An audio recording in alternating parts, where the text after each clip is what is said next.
Southern Command this morning. I'm honored to be the first Secretary of War to lead a hemispheric defense conference like this in more than 30 years. This conference is about you.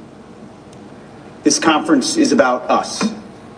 This conference is not called the... Big Head says in the Department of War, guys, basically holding a conference today in Florida, guys. This is live.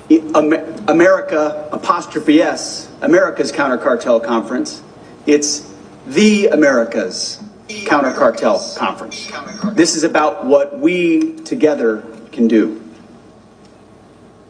You know, it's been more than 200 years since our nation struggled for independence from foreign rule. The War of 1812 was about the United States defending its independence and protecting its territory. A 47-year-old Carolinian who was a major general in the Army, as was mentioned, Andrew Jackson, defeated a British army almost double the size. Addressing his troops after victory at the Battle of New Orleans, Jackson declared, "Natives of different states acting together for the first time have reaped the fruits of an honorable union." His success galvanized a young country. In 1816, our country elected a Revolutionary War hero as president. James Monroe fought in the Continental Army, leading a charge against German mercenaries fighting for the British. The enemy fired a musket ball at him. It severed his artery and he almost died. Letitia. But the young captain rallied and grew to be governor of Virginia, Secretary of War, and one of our greatest presidents. In 1823, President Monroe said that the United States owed the success of that young country to the candor and amicable relations with other powers to affirm our national policy. President Monroe declared, "We should consider any attempt on malign countries to extend their system to any portion of this hemisphere as dangerous to our peace and safety." It was the Monroe Doctrine of 1823.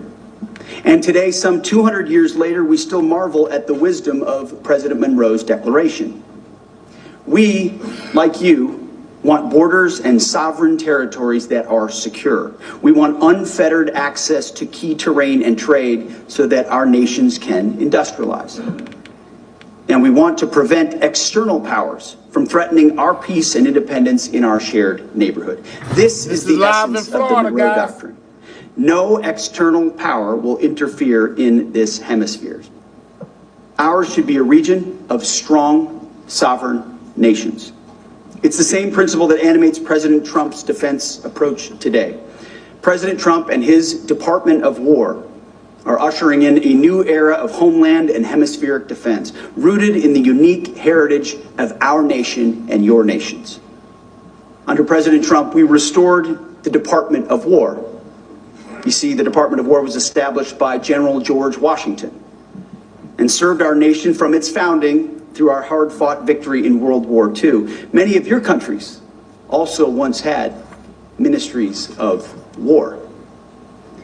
Under President Trump, our nation has a newfound resolve that our founders would recognize, as Stephen alluded to and spoke to. They would recognize it, and they would appreciate it. We are at long last putting America, Americans, and the Americas first, ensuring peace through strength and restoring common sense. At our department, we're doing it by restoring the warrior ethos, rebuilding our military to historic levels, and reestablishing deterrence in this hemisphere and around the world. For too long, leaders in Washington and their foreign policy functionaries abandoned the simple wisdom of the Monroe Doctrine. They were consumed with the United States only going abroad. They ignored the warnings of President John Quincy Adams, who said that if our nation went overseas only in search of monsters to destroy, that we would cease to be the ruler of our own spirit. He most definitely was a podcaster. Under previous leaders, we grew obsessed with every other theater and every other border in the world except our own. These elites reduced our power and presence in this hemisphere, opting for a benign neglect that was anything but benign. In your countries, many leaders accepted the status quo to coexist with narco-terrorism, or for a law enforcement alone approach that failed to deter and dismantle threats. Same happened in our country under the previous administration. And the result of this collective neglect was fatal. More than 1 million Americans were killed by fentanyl, cocaine, and other drugs.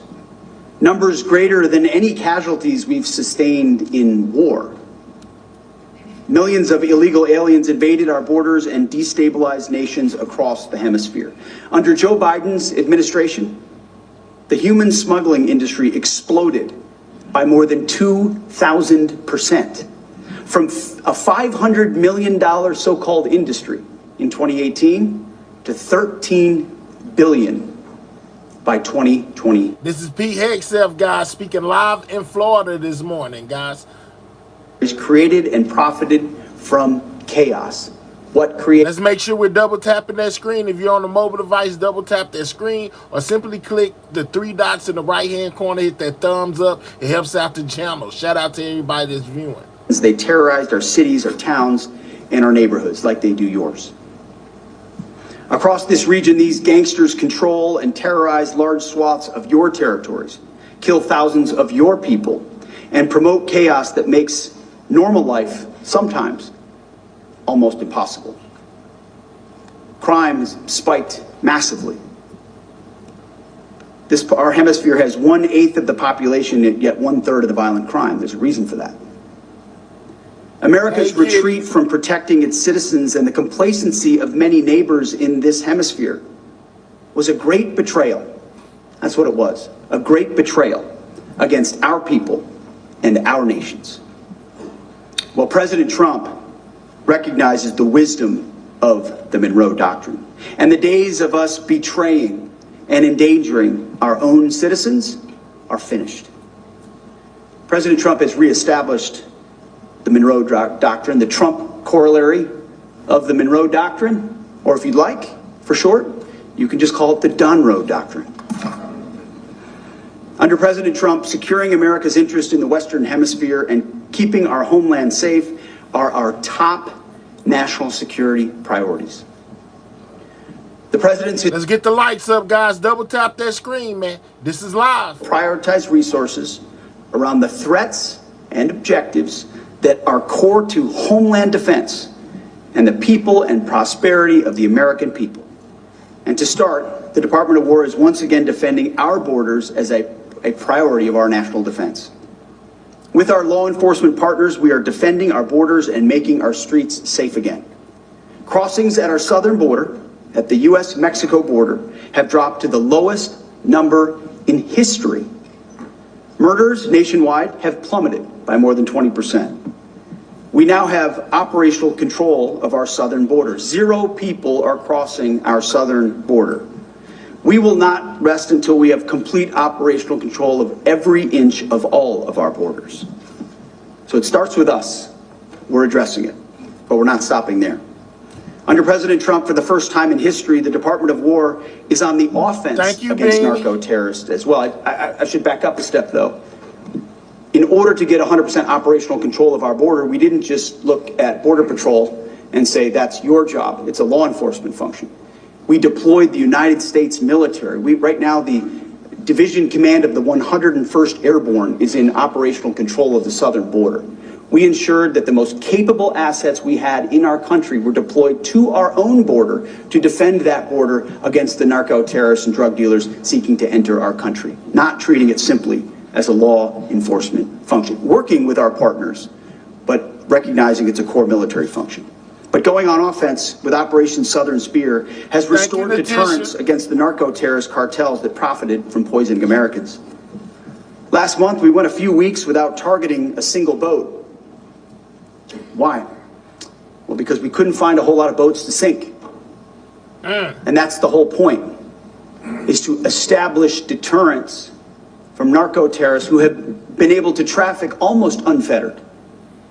And if the consequence was simply to be arrested and then released, well, that's a consequence they'd already priced in a long time ago. A new dynamic had to be put in motion in order for their decision cycle to change. And when adversaries are forced to move out of comfortable positions, as you know, as military men and women, they're more vulnerable when they're moving in a different direction, which is also the point. Drug overdoses that kill our citizens have dropped. Flows of fentanyl, a weapon of mass destruction, are down 56%. We will continue to destroy Thank you, these Love threats. Life.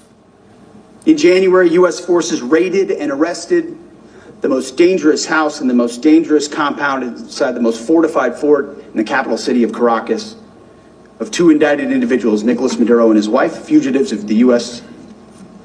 law. Operation Absolute Resolve showed the bravery of America's best, our warfighters. Nobody can do what the United States of America can do. It's not even close. President Trump has shown what is possible when you reject the status quo delusion that threats to our homeland and our hemisphere are somehow secondary. America is prepared to take on these threats and go on the offense alone if necessary. However, it is our preference, and it is the goal of this conference, that in the interest of this neighborhood, we all do it together with you, with our neighbors and with our allies who are eager and willing. Thank you, Wanda. To do this, to work together, we must first acknowledge what was lost and then understand what needs to be restored. All the nations represented in this room are offsprings of Western civilization. Our nations are and always will be united by our heritage, our history, and geography in this new world. We share the same interests.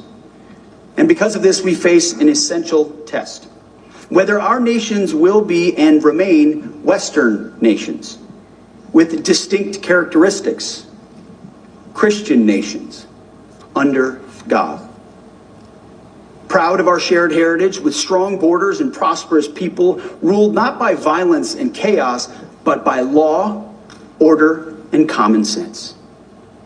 Or whether we are permanently torn apart by something else, led astray by competing forces, radical narco-communism and anarcho-tyranny, which threaten our people, borders, and sovereign lands in the name of a false sovereignty or a false peace. Uncontrolled mass migration, which overwhelms domestic resources intended for deserving citizens and drives unchecked crime and unchecked violence. Good morning to all out there, man. This is Pete Hegseth, live in Florida, guys, at a conference where he's basically speaking on the Department of War, in Iran, guys. Make sure you're double tapping that screen. If you have not, that's how you hit the like button, or click those three dots, hit that thumbs up, guys, as we watch this live. Shout out to everybody in the building. Echoed from the former Defense Department in the previous administration. What's up, sweet baby? They would say it over and over and over Love again. Always. Was our diversity is our strength. It's the single dumbest phrase in military history. Thank you. Because what is Sonny? our strength is our unity.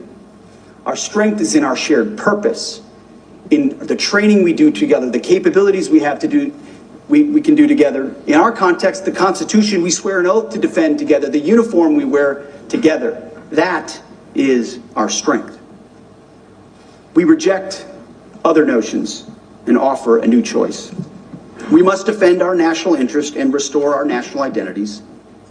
Otherwise, the outcome is the same. Our hemisphere will be poorer, more dangerous, and weaker. And this matters not because we seek to preach to you about culture wars or ideologies, or to tell you how to run your countries. We're not here to tell you how to run your countries. Instead, it matters how we assess the threats facing us and the choices that we make on how to overcome them. That is what will define our destiny. President Trump understands that today's threats to border security and key terrain in our hemisphere are existential questions for our nation and for all of yours. When adversaries conduct incursions in this hemisphere off the coast of a U.S. state, Alaska, or off the coast of Greenland, or in the Gulf of America, or the Caribbean, that is a direct threat to the United States homeland and to peace in this hemisphere. When adversaries control ports or infrastructure along strategic choke points for U.S. and hemispheric trade, such as the Panama Canal, or install military facilities just miles off our shore, that is a threat to the United States homeland and peace to this hemisphere. When terrorist killers and cartels capture strategic infrastructure, resources and entire towns or cities close to U.S. borders and U.S. shores, or profit from mass illegal migration, that is a threat to the United States. Somebody said this man is evil. Wow. To the Americas. The same adversaries that threaten our shared heritage threaten our shared geography as well. They seek to displace the historic North-South relationship that we've always shared with some sort of a new global South that excludes the United States and other Western nations, but includes non-Western powers and other adversaries. The answer to our challenge is not to ignore our geography in the name of global interests, but to embrace our shared geography in the name of national interests. That is why President Trump has drawn a new strategic... Continue to double tap that screen, guys. Get the likes up. Double tap the screen if you have not on your mobile device, or click the 3 dots in the right-hand corner. Hit that thumbs up. Make sure you subscribe to the channel if you are new. We are watching Pete Hegseth give a speech in Florida, guys. ...to Ecuador and from Alaska to Guyana is not part of the global South. It is our immediate security perimeter in this great neighborhood that we all live in. Each one of these countries border either the North Atlantic or the North Pacific. Each one of these countries sits north of the 2 basic geographic barriers that exist in this region, the Amazon and the Andes Mountains. This is basic geography that we don't teach in schools as much as we should. And it restores our North-South relations, and we must get it right. In the North, the United States must enhance posture and presence in cooperation with you and our sovereign partners to defend our shared immediate security perimeter. In the South, meaning south of the equator, the other side of this great neighborhood, we will strengthen partnerships through increased burden sharing. This will enable you to take a greater role to defend the South Atlantic and the South Pacific, and to secure critical infrastructure and resources in partnership with us and other Western nations. This is what we did in World War II, just like we sunk ships with torpedoes in World War II. At the Department of War, we called it the quarter sphere defense. And we will do this again. If we're serious about our national security, and if we prioritize geography, business as usual will not stand. This means that for every country in this hemisphere, border security must be your top priority. Border security is national security. President Trump said it when he first started to run. You're not a country if you don't have borders, and he's right.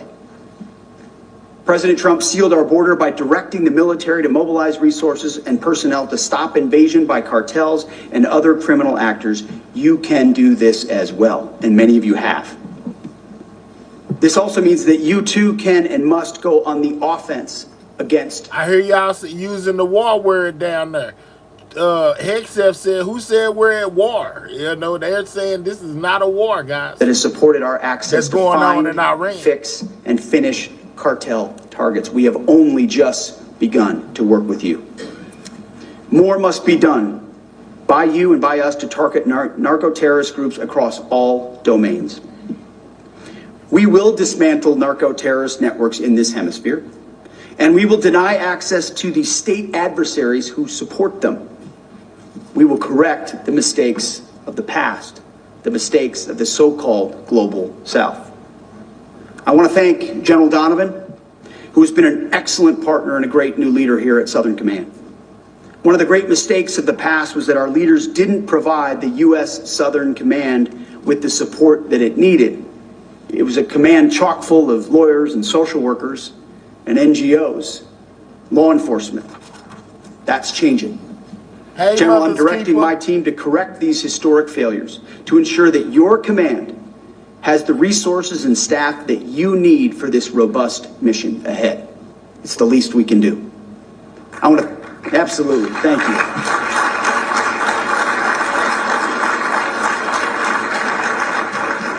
It's about time. But it's not just us at the Department of War, and it's not just Southern Command. This is across the Trump administration. This is across the Department of War as well. Stephen Miller, thank you for your support and your leadership, for your clarity, understanding why this matters to each American citizen and why the War Department is central to ensuring that it happens. It doesn't happen without President Trump, and it doesn't happen without your clarity and your leadership. I want to thank General Nordhaus as well for your support at every level. There's so many to thank. I see Corey Lewandowski here from the Department of Homeland Security. It doesn't happen without the Department of Homeland Security.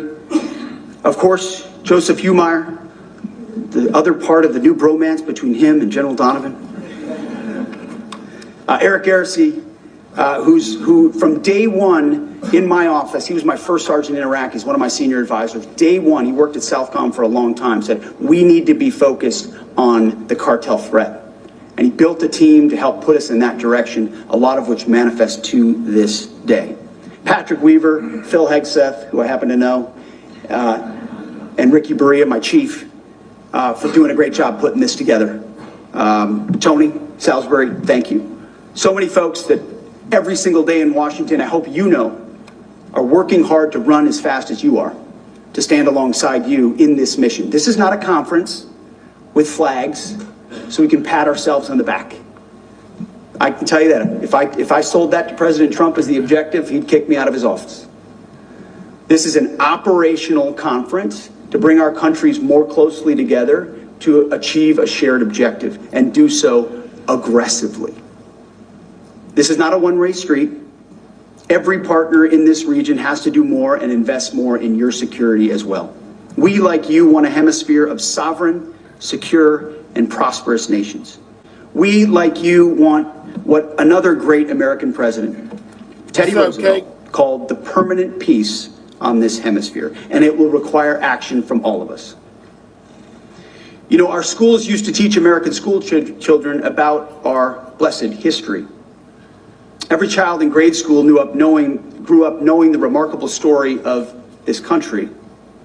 They knew that President James Monroe was once an orphan, that at a mere 16 years old, he had to look after his siblings. I've got an almost 16-year-old, he couldn't look after anything. It's remarkable. Well, that orphan grew to be not just one of the greatest presidents, but one of our greatest Americans. After his presidency, when his wife died and he became frail and ill with heart failure, but he still spoke about what he called our shared cause of liberty. Still talked about the toils and the perils of our war for independence. James Monroe, our 7th president, died on July 4th, the 4th of July, Independence Day, 1831, 50 years after 1776. What I like to say is, here at the Department of War, we're in the 1775 business, which is when Americans took up arms before they even declared independence. All of you are also in the 1775 business. Without the force of arms, without our militaries, we cannot keep our country safe. That's my responsibility, and it is yours. With Donald Trump in the Oval Office and with all of you here, we can still realize that long ago dream of James Monroe in our time. Do y'all believe anything he's saying right now? Let me know. Again, thank you and God bless you.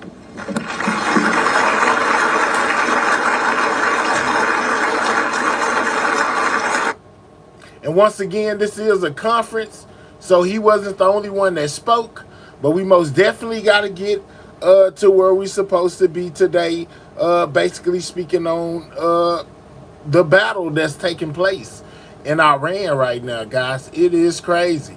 All right, let's get to it. Let's check this out.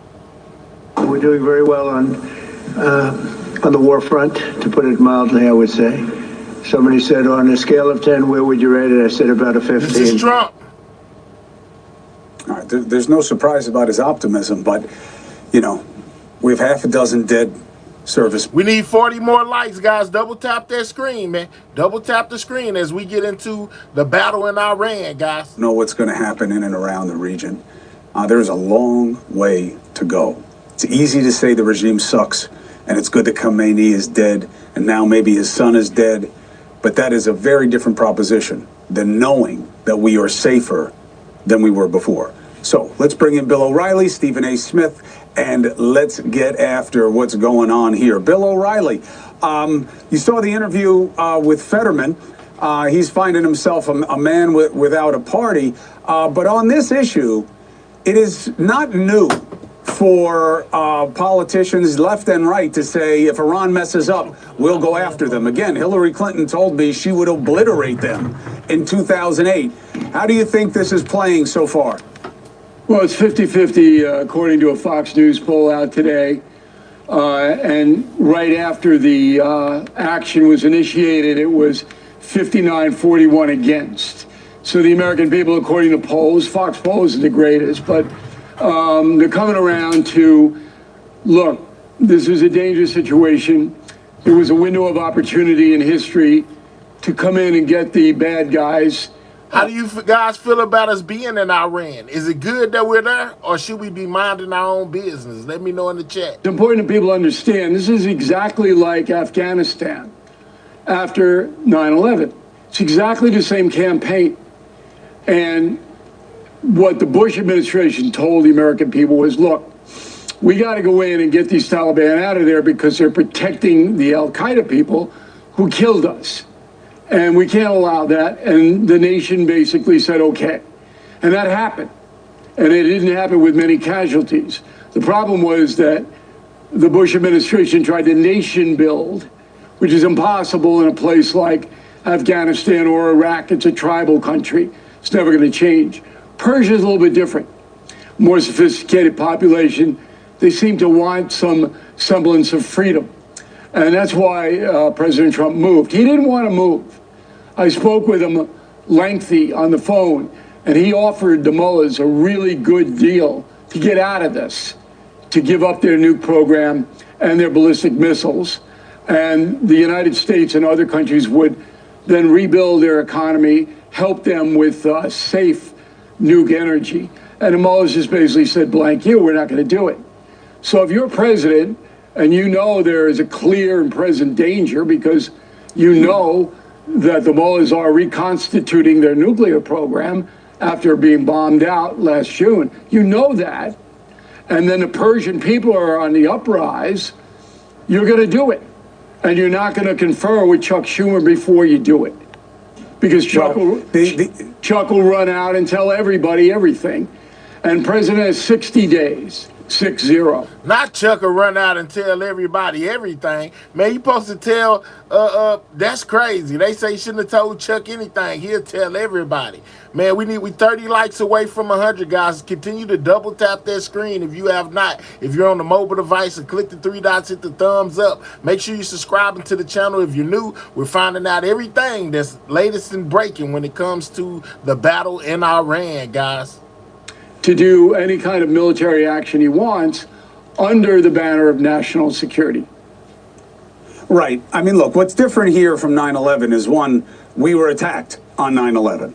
And two, Bush had Congress, they voted now on Fugazi information because of the yellow cake weapons of mass destruction lies that they told. But he never declared war unilaterally, and President Trump just did. Stephen A., how does that factor to you? Well, I think that has to have that has to be a factor because, you know, he's going to have his cynics, and Bill O'Reilly repeatedly, whether he's writing his columns or whether he's doing his show, repeatedly reminds us about how much the Democrats hate President Trump. And he's absolutely right, because we see it in their behavior, we see it in their attitude towards him, and they disagree with everything that he does. We understand that. But still in all, that doesn't completely absolve the president. For example, you know, when you talk about neutralizing Iran's nuclear capabilities, that's something that the president bragged about. So it's not beyond the pale for cynics and critics to ask the question, well, since you were bragging about it even during the State of the Union address about how you had neutralized them, what was the urgency for now? Why did this need to be done now? What capabilities did they truly have when you just finished telling us you neutralized their capabilities? Those kind of things add fodder to the critics and the cynics who don't trust a damn thing that he says. It doesn't make them right, but the reality is that there's plenty of people in the United States of America who don't trust him as far as they could touch him. It's just that simple. And they've looked at it from the standpoint that this is a man that can't be trusted, and they're wondering about what his agenda is in the Middle East. When you went over to Qatar, when you went over to Saudi Arabia, when you went into the Middle East and you were doing whatever it was that you were doing over there, and then you find yourself in this position where you've attacked Iran. You did it in concert with Israel, and everybody knows Benjamin Netanyahu and what he wants to do, what he's always wanted to do to Iran. So they take those things into consideration. Again, Bill comes from a very educated position, somebody that speaks to the president directly. So I'm not here to question his facts. I'm just simply saying when it comes to the cynics and the skeptics and what they have to say from afar, from a distance, you go to Congress to do it. Yes, the Gang of Eight was addressed by Marco Rubio, and we got that part. We understand that, and you shouldn't have to inform 535 people because they would let it out. Bill's absolutely right about that. That's true. But somehow, some way, whatever protocol is necessary and ordinary, is not something this president is prone to do, which elevates the level of suspicion thrown in his direction. I think that's a fair analysis. I think that's a fair analysis, but you have to understand a couple of things. That the goal of this, if you want to be honest about it and stop playing political games, which I despise, Just get the likes is up, to guys. get rid Double of tap the that screen. theocracy. That's the goal. And there was a window They say to that's do not the that. goal. That is the goal. Get rid They won't even of list the it. theocracy. Look, Cuomo, you can quote 55 people. I'm telling you, the goal Secretary of War. is to break the mullah's stronghold on Iran. That is the goal. Were they reconstituting nukes? Yes. Were they within days of a breakout? No. But there was a window of opportunity to break them, and it's still undefined. But the most important thing for President Trump is it's a huge risk. Huge. Personally for him, huge. Yeah, huge. Because if How it many doesn't service work, members die? How long does it take? I mean, that's Well, why I know that's even just- the IDF says that's just it immature, doesn't take Joe. 3 weeks. Look, if you know anything about war, that's just immature. Those questions are sophomoric and stupid and a waste of everybody's time. Nobody knows. How many people long. die is a stupid, and so you sound like somebody who Wow. doesn't have anybody in the service, Bill. Because let me tell you Wow, something. guys. If you were worried about them not coming back, it's not sophomoric. It's not stupid. You have families who are never the same because of the price of the commitment. Everybody it should be valued. knows It should you be can't measured. predict He said war. is, wow. Everybody knows it. That's Thank why you, you go Dominic. into it the Bill. right way, and you get votes from Congress, Oh, baloney. and you don't just do it and then see how many die. It's a bunch That's of not a baloney. smart approach. Hey, Bunch Mad of Dog. garbage. There hasn't been a president, listen, and Fetterman let me pointed say this this. out. Fetterman pointed it out. Hasn't been a declaration Yeah. of war since World War II. Presidents know they have to move, and they have to move fast. Trump said we're at war with Okay, Iran. No okay, president so has what? ever said that unilaterally before. So None. what? So It's what? against the Constitution. What you mean? So what? First he say that. First they saying that it ain't a war, and then they go to saying that it is. Which one is it? Let us know. Well, Congress declares war. He is using a phrase. Okay? Yeah. All right. Stephen, get in there. Help him out. Article Help out 2. your friend. Article 2 of the Constitution gives the president the right to do what he did. They could sit up there and they go do the Wars Powers Resolution and all of that. But the bottom line is it's going to be much ado about nothing. It's not going to amount to anything, Chris, because they're going to say he had the right to do what he did. And then when you see what happened today on the Senate, when they voted to support him in that regard, that's much ado about nothing. But I will say this, Bill. Here's the reality. Of course, in war, there's going to be casualties. But it can't be expressed flippantly. You can't have the I didn't commander-in-chief see anybody coming do across that. as flippant. I didn't see anybody being You just flippant. said even asking the question is sophomoric. That It's ain't go. stupid. It is stupid and sophomoric and a waste of everybody's time because nobody knows. It's impossible to know. So it's dumb. But no, it's not dumb because you got to think about whether what you're going to do. Look, did There's they lose no anybody the answer. first time they bombed? There's Hold on a no second. answer Did- to it. I'll give you the answer. Did they lose people the first time they bombed? No. Did they lose people when they went into Venezuela? No. Why? Because of how they did it and how they risk managed. Are they doing that here? No, and that You is don't why know it's what such a they're dangerous doing, decision. and I don't know what they're doing. Okay? Well, obviously they exposed people in the region, and that's how they're getting killed. Listen, so it's not a the same way country it was of last 90 time. million. And we're supposed to know. We're supposed to have some idea what they're doing. No, listen. We're supposed to have some idea what they're doing. We most They're definitely trying do. to change Go ahead, the Bill. regime. That's what They they're say doing. they're not, by the way. For what it's worth. I don't You care are what they contradicting the say. president and the secretary of war. You should. Why? Right? I mean, so you're just saying we just can't believe them. I'm saying no. So you don't I'm care telling what you they say, they're but you trying to care do. about people asking these questions that are sophomoric and stupid in your mind? Yeah, I look, mean, which one to is it? waste So it- you don't care. You don't care what they say. Stephen, maybe you're not offended, but I don't want to waste my time on people going, well, how long is it going to take? Nobody knows. Let's go to the next question. Wow. The people who plan it should Okay. know. But Yeah, let's go take to a the break next and we'll one. come back and we'll Baloney. discuss this. Baloney. Okay, Bill, you can feel how you want to feel. It doesn't make yourself more. Bill say baloney. Thank you for watching. So that was Bill O'Reilly's and Chris Cuomo and Stephen A. take on the battle taking place in Iran right now. Let's go here. You know what I'm saying? Let's go here.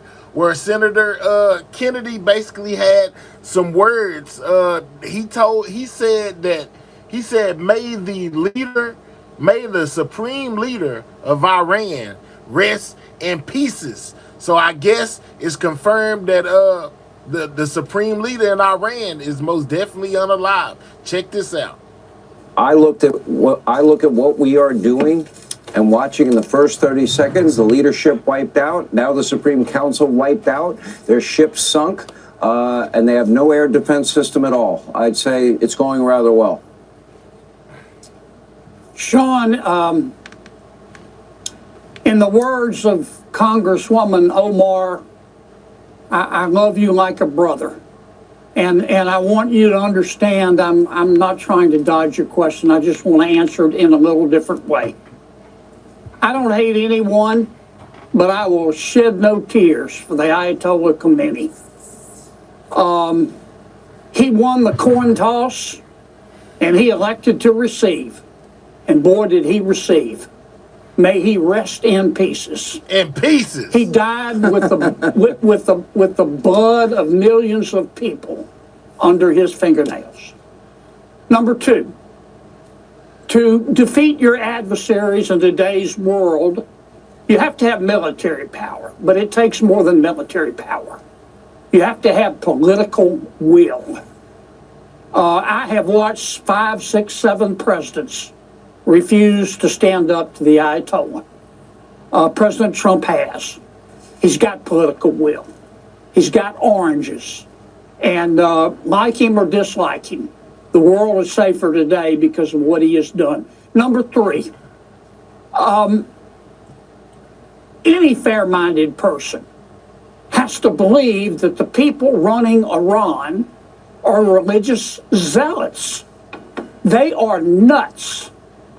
Any fair-minded person has to believe, has to know that Iran was never going to stop its quest to get a nuclear weapon. Any fair-minded person has to conclude that if the religious zealots, who are 10 exits past normal, ever get a nuclear warhead, they're going to use it. Best to believe it. I don't want America to be the world's policeman. I don't want the religious nuts in Iran to be either. And that's why we did not start a war. We're trying to stop a war. The president is trying to end a war. And it all centers around preventing them from getting a nuclear weapon and the missile technology to deliver it. There's some good people who disagree with what the president has done. I understand that.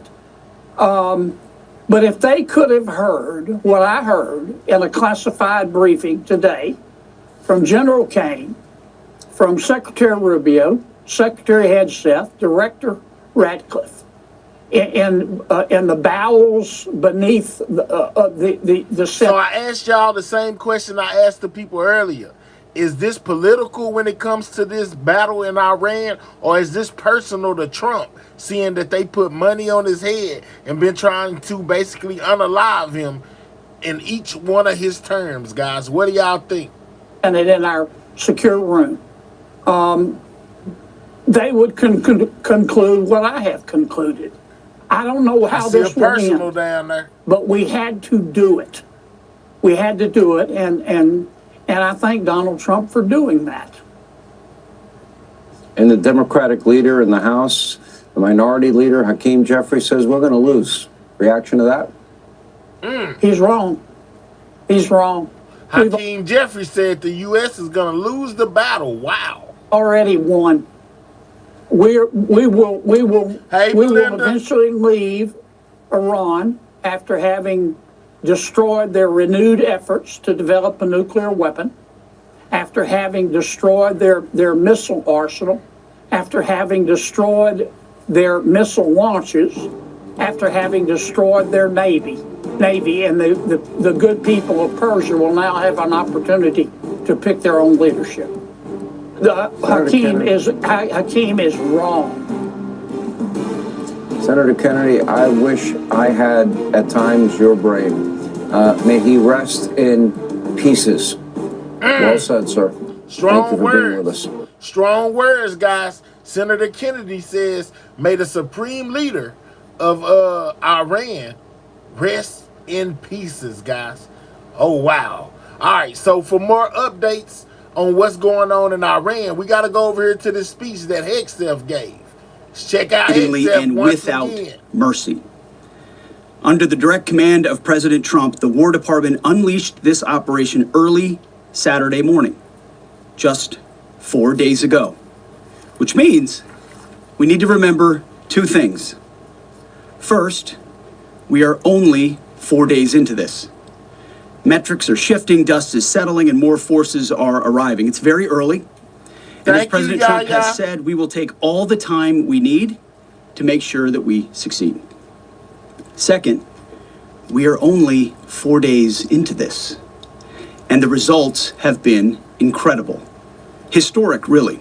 Only the United States of America could lead this, only us. But when you add the Israeli Defense Forces, a devastatingly capable force, the combination is sheer destruction for our radical Islamist Iranian adversaries. They are toast, and they know it. Or at least, soon enough, they will know it.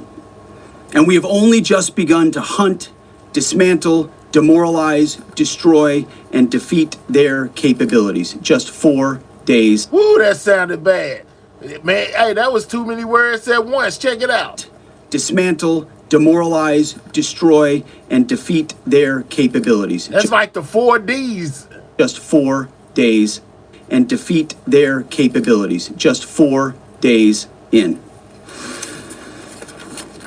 Starting last night and to be completed in a few days, in under a week, the two most powerful air forces in the world will have complete control of Iranian skies, uncontested airspace. I hope all the folks watching understand what uncontested airspace and complete control means. What does it mean? It means we will fly all day, all night, day and night, finding, fixing, and finishing the missiles and defense industrial base of the Iranian military, finding and fixing their leaders and their military leaders. What do you mean we're finding and unaliving their military leaders? We ain't fixing nothing. We tearing up everything. Flying over Tehran, flying over Iran, flying over their capital, flying over the IRGC, Iranian leaders looking up and seeing only U.S. and Israeli air power every minute of every day until we decide it's over. Oh, wow. And Iran will be able to do nothing about it. Oh, man. He said they're going to see our planes in their skies, in Israel's planes in their skies, dropping basically strikes until they get tired. Oh, wow, man. Golly. B-2s, B-52s, B-1s, Predator drones, fighters, controlling the skies, picking targets. Death and destruction from the sky all day long. Wow. We're playing for keeps. Most definitely playing for keeps. Boy, that sound bad.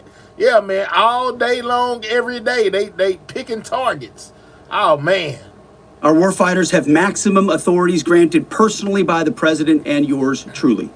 Our rules of engagement are bold, precise, and designed to unleash American power, not shackle it. This was never meant to be a fair fight, and it is not a fair fight. We are punching them while they're down, which is exactly how it should be. Thus far, Operation Epic Fury has delivered twice the air power of shock and awe of Iraq Wow, in 2003, minus Paul Bremer and the nation building. One thing I can say, Hegseth ain't sugarcoating anything. He telling them exactly what we plan to do. This is scary, guys. The campaign has 7 times the intensity of Israel's previous operations against Iran during the 12-day war. 7 times. And as President Trump said, more and larger waves are coming. We are just getting started. We are accelerating, not decelerating. Wow. Iran's capabilities are evaporating by the hour, while American strength grows fiercer, smarter, and utterly dominant. More bombers and more fighters are arriving just today. And now, with complete control of the skies, we will be using 500-pound, 1,000-pound, and 2,000-pound GPS and laser-guided precision gravity bombs. Y'all hear this, man? Or y'all hearing this? Hey, man, they is pulling out everything, man. They GPS bombs. Oh, man. Say, man, this is, in my opinion, this is not good. Of which we have a nearly unlimited stockpile. We used more exquisite standoff munitions at the start, but no longer need to. Our stockpiles of those, as well as Patriots, remains extremely strong. The enemy can no longer shoot the volume of missiles they once did, not even close. And the chairman will lay out some of those percentages. So our air defenses and that of our allies have plenty of runway. We can sustain this fight easily for as long as we need to.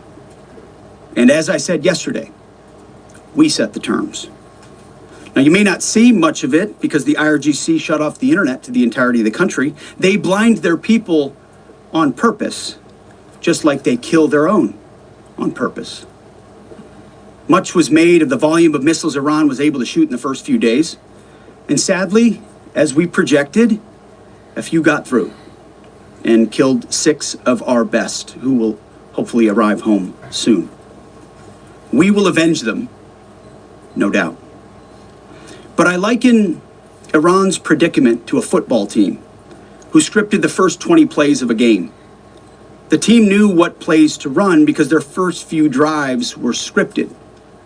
But now that the game has started and the blitz is on, My bad, guys. they don't know what plays to call, let alone how to get in the huddle and call those plays. Iran's senior leaders are dead. The so-called governing council that might have selected a successor, dead, missing, or cowering in bunkers, too terrified to even occupy the same room. Senior generals, mid-level officers, enlisted ranks, they can't talk or communicate, let alone mount a coordinated and sustained offensive. That's not great for morale. The Iranian Air Force is no more, built for 1996, destroyed in 2026. Wow. The Iranian Navy rests at the bottom of the Persian Gulf. Combat ineffective, That's the question everybody keeps asking, Belinda. Why are we there in the first place? It's because of Trump. Trump had a hunch that Iran was going to try to do something to us, so we took action off of his hunch. Is basically what they said. Decimated, destroyed, defeated, pick your adjective. In fact, last night, we sunk their prize ship, the Soleimani.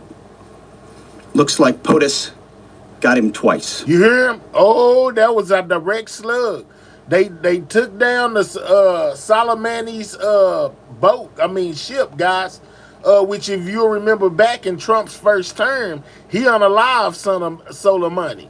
So that was like a slap in the face right there Hegseth just gave. Shout out to Grow Gene. Thanks for bringing the news, bro. Have a good one. All right, appreciate you, man. Thank you. Thank you for the gifts as well. So, yeah, they are throwing insults around now. Their Navy, not a factor. Pick your adjective, it is no more. In fact, yesterday, in the Indian Ocean, and we'll play it on the screen there, Thank you, an Reed. American submarine sunk an Iranian warship that thought it was safe in international waters. Instead, it was sunk by a torpedo. Quiet death. A torpedo, guys. The first time we have used a torpedo in years, guys. Maybe a decade, a century, something like that. Yeah, we haven't used torpedoes in a long time, but we used one against Iran, guys. The first sinking of an enemy ship by a torpedo since World War II. Since World War II. First torpedo used by the U.S. to sink a ship since World War II, guys. Uh-oh.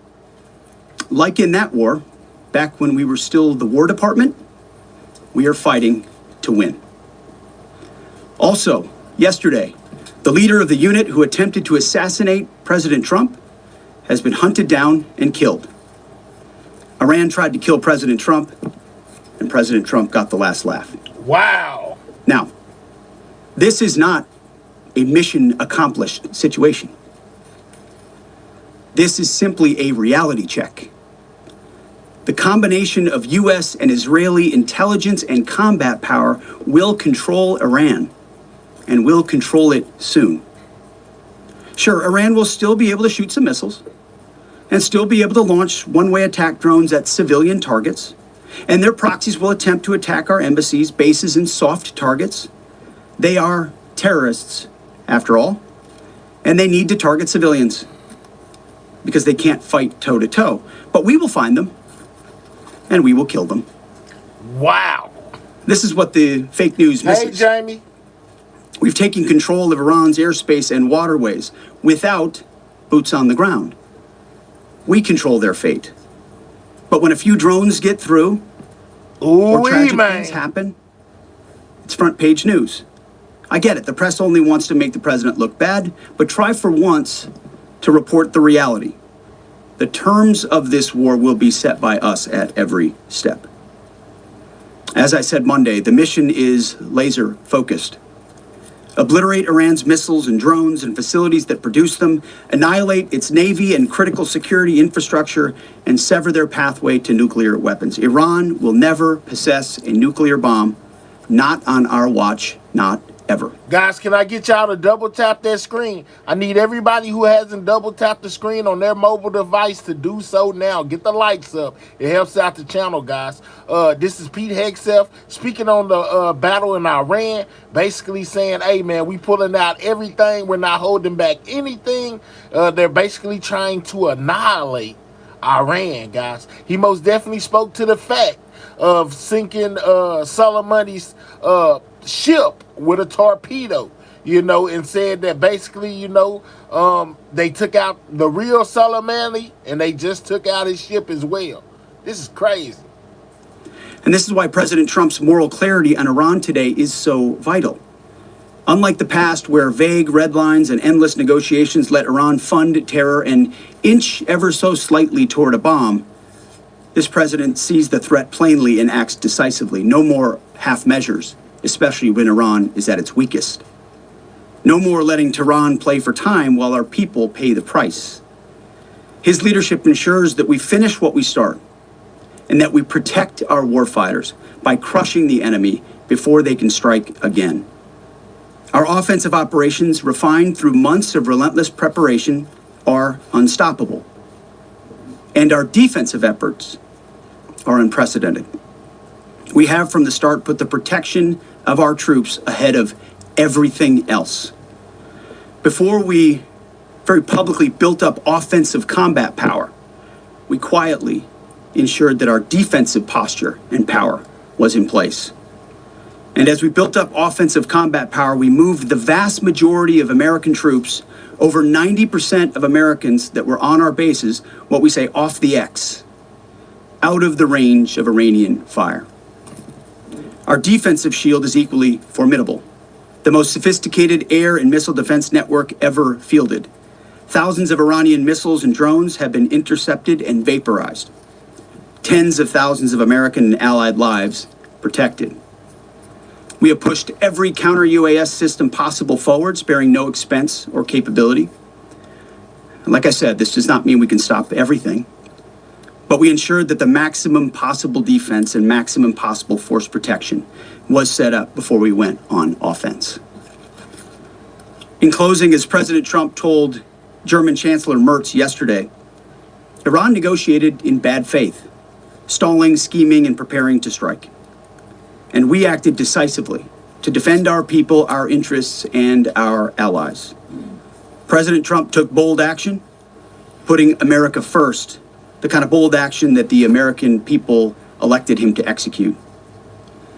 To our steadfast partner, Israel, your mission is being executed with unmatched skill and iron determination. Fighting shoulder to shoulder with such a capable ally is a true force multiplier and a breath of fresh air. Wow. We salute your courage and your contribution. 4 days in, we have only just begun to fight.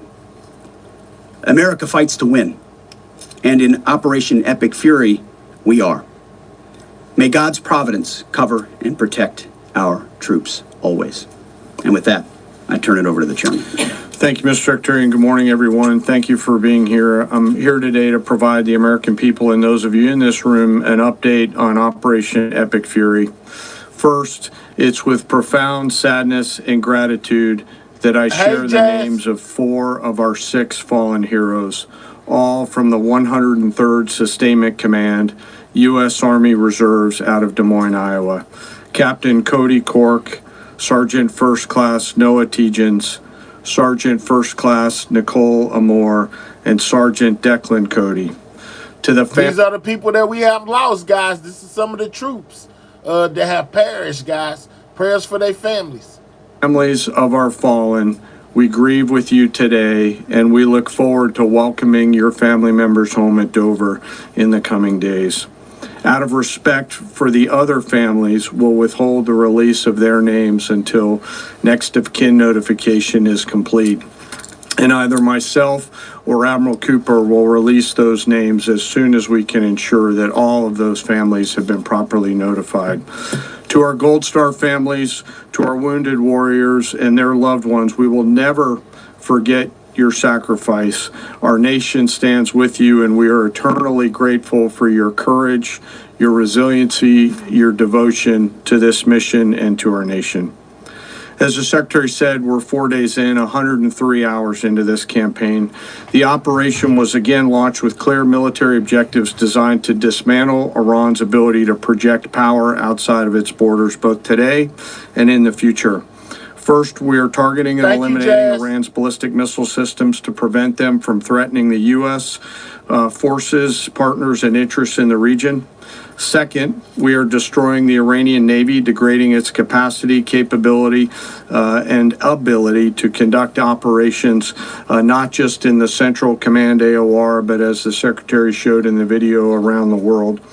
Which leads to the question that I've heard a lot of people asking. What exactly are we fighting for, guys? Third, we're ensuring Iran cannot rapidly rebuild or reconstitute its combat capability or combat power, and those phases will begin as the campaign continues. As of this morning, U.S. Central Command is making steady progress. Iran's theater ballistic missile shots fired are down 86% from the first day of fighting, with a 23% decrease just in the last 24 hours. And their one-way attack drone shots are down 73% from the opening days.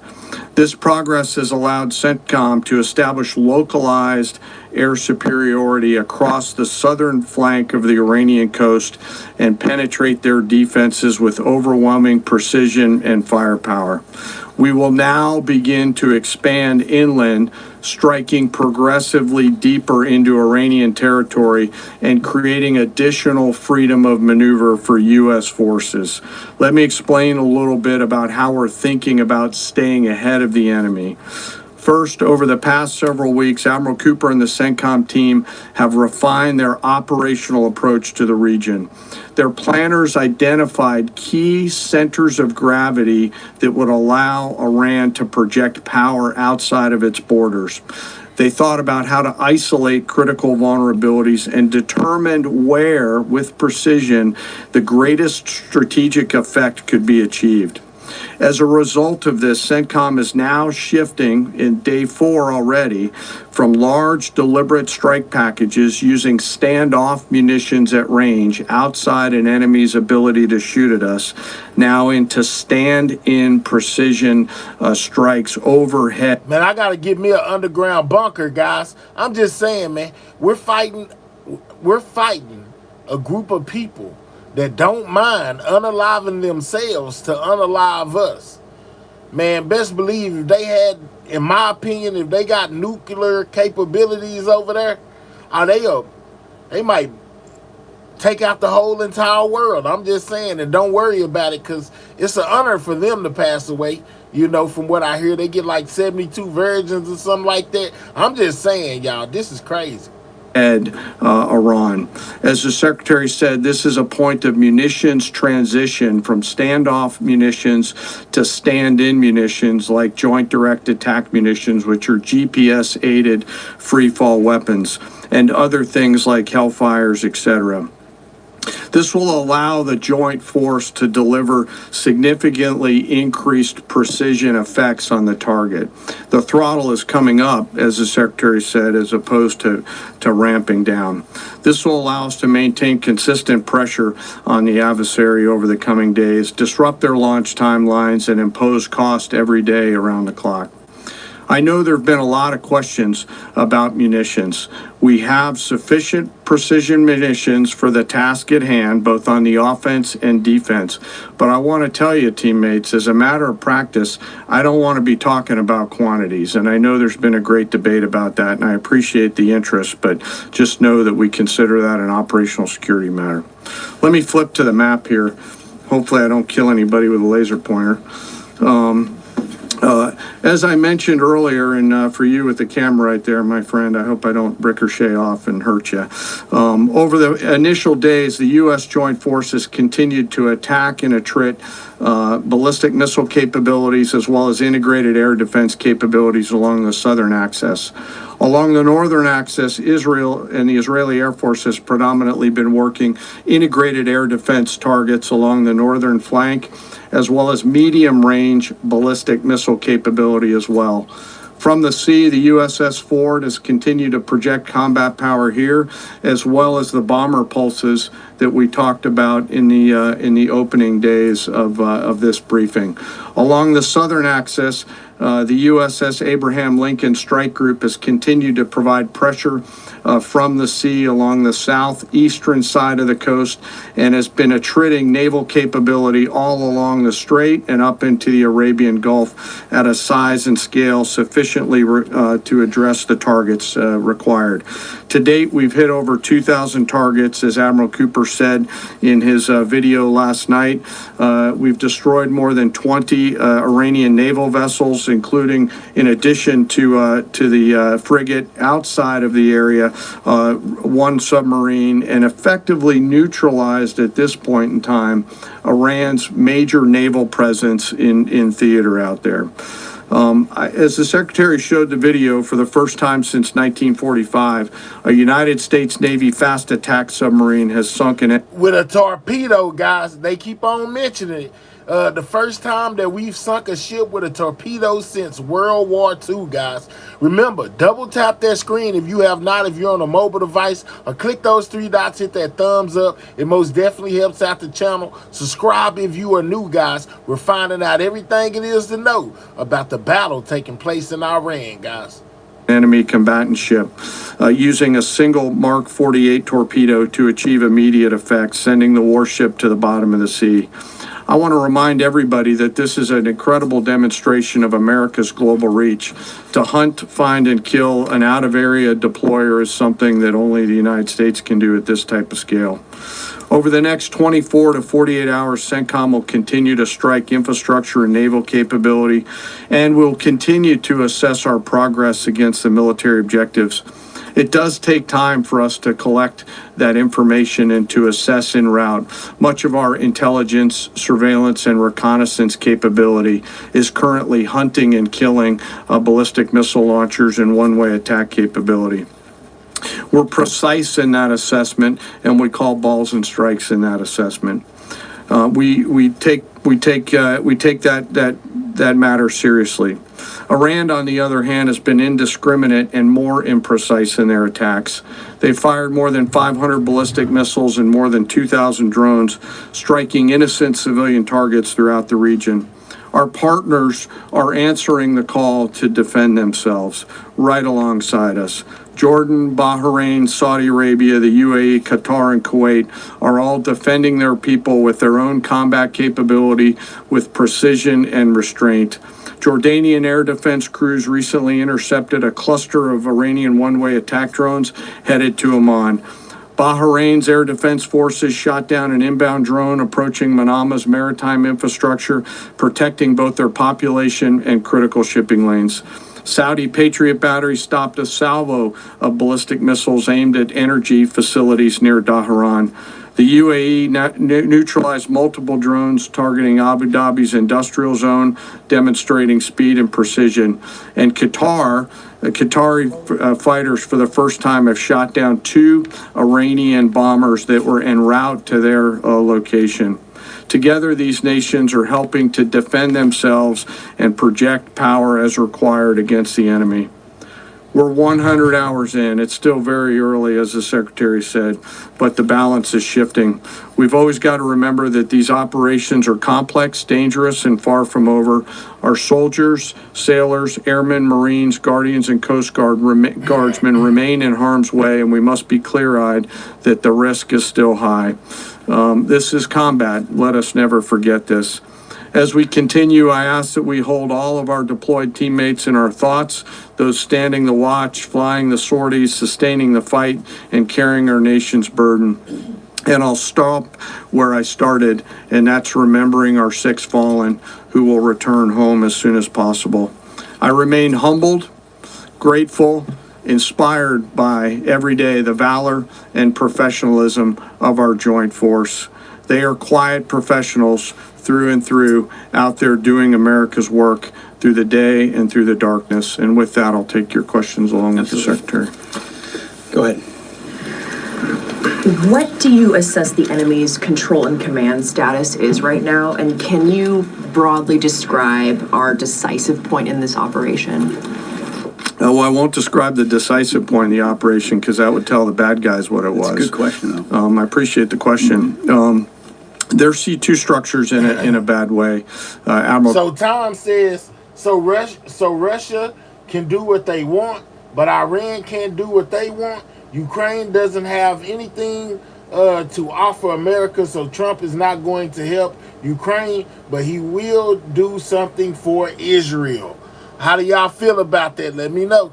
Cooper's been continuing to pressure C2 at the IRGC C2 and other military elements, and will continue to do so. Thank you for the question.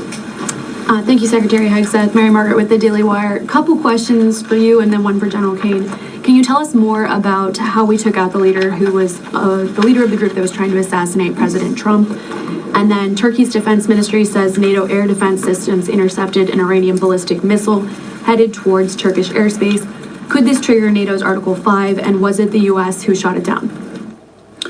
On the first question, we've known for a long time that Iran had intentions on trying to kill President Trump and or other U.S. Officials. And while that was not the focus of the effort by any stretch of the imagination, in fact, never raised by the president or anybody else, I ensured and others ensured that those who were responsible for that were eventually part of the target list. It wasn't the beginning of the effort. We were focused on on missiles and launchers, and that's the focus. But ultimately, if we had the opportunity to get at those who are trying to get at Americans specifically, we would. And so we eventually had the opportunity to do that from the air. And then on the matter with Turkey, I'll have to get back to you on exactly what the intercept looked like at that. We're aware of that particular engagement, although no sense that it would trigger anything like Article 5. No. Tie, right there. You got a tie? Yeah. Yeah. Thank you. Tom Baker with the BBC. Can you give us an update on what the administration knows, what you know now about the reported strike on a girls' school in southern Iran on Saturday? All I can say is that we're investigating that. We, of course, never target civilian They targets. have been asking them guys for the last 2 days if they struck a school over there in Iran. But we're taking a look and investigating that. Red tie in front. Just They on the say basis they're- that with they're- information they you say would they are have, investigating. your reconnaissance abilities, ability to gather information, I mean, it's several days on now. So is there any clarity on whose munition this was? We're investigating it. Thank you. Secretary, so there are reports that the administration is considering arming Iranian Kurdish groups. So could you please clarify that whether any such plan has been authorized and whether Congress or regional partners has been notified and consulted? All I would say is none of our objectives are premised on the support or the arming of any particular force. So what other entities may be doing, we're aware of, but our objectives aren't centered on that. Green, right there. Yeah, thank you, Mr. Secretary. Mike Lynn, Washington Times. Can you talk a little bit about the deconfliction process that's going on? You have two parallel operations, Epic Fury and Roaring Lion. How are you making sure they're not interfering with each other? Sure, I'm happy to take that. Thank you for the question. We have liaison officers on both sides. There are U.S. CENTCOM teammates out in Israel, and there are Israeli Defense Force teammates at the relevant command and control nodes within the U.S. CENTCOM enterprise. Routinely, Admiral Cooper is talking to the IDF Chief of Defense, and I will occasionally speak to him through the arc of this. I've spoken to him a few times already. That allows us to coordinate, integrate, and synchronize activities while maintaining separate efforts. And when I said a breath of fresh air, I really meant it. Usually it's us with some ancillary benefits from allies who are maybe willing but not as capable. When you have both the will and the capability of an ally that can really bring things to bear, we take certain targets, they take certain targets, and when you coordinate it, it has incredible effects. Right here. Secretary Hegseth, with respect to House Minority Leader Hakeem Jeffrey's statement that the Iran mission will end in failure, what kind of message does that send to our enemies, and what does it do to the motivation of our troops? Well, I've been through that movie before with the Democrats rooting against the country. Our generation saw that in our battlefields. I think it's pretty unprecedented and unfortunate that it would occur 4 days in to an operation where, as the chairman laid out, America's best are operating in an incredibly challenging environment where they're having incredible success, but they're meeting a determined adversary. And he's been privy to briefs that we've provided. He knows how effective this has been. He's being disingenuous, which we're used to. Right here. Thank you for taking my question. Heather Mullins, Lindell TV. One of the questions I have is just really regarding the intelligence that indicated that this was something the U.S. had to get involved with at the time that you guys did. We had Operation Midnight Hammer back in June. We obliterated their nuclear facilities. What was the intelligence that suggested that somehow they became a threat once again that required us to get involved with Operation Epic Fury? I appreciate the question. The evidence in front of us since the 12-day war was that Iran had no intention of actually negotiating a nuclear deal that truly meant they did not have a pathway to the nuclear bomb. And they had a moment. Jared Kushner and Steve Witkoff, two of the best negotiators in the world, poured into that negotiation, giving them every single possible opportunity to release that ambition, and they didn't. And the intelligence that we saw they didn't intend to do it in good faith, that they had the intentions eventually to get to a place where they could have a conventional shield to block their nuclear capabilities, as I talked about yesterday. So I would separate the what from the when a little bit. The what is They've been killing Americans for 47 years. They have thousands of missiles pointed at us. They have ongoing nuclear ambitions, and they're at the weakest they've ever been. So the when became, in a particular, hey, what makes the most sense to do this to ensure that the narrow objectives we have of ensuring they never have a nuclear weapon have a maximum effect? Yes, right here. Thank you, Secretary Hegseth. I had two questions. First, what is your message to Iran's allies, namely Russia and China, who have called for an immediate end to hostilities? I don't have a message for them, and they're not really a factor here. And our issue is not with them, it's with the nuclear ambitions of Iran. Absolutely. And are any so-called fully autonomous weapons or other AI tools being used in Operation Epic Fury?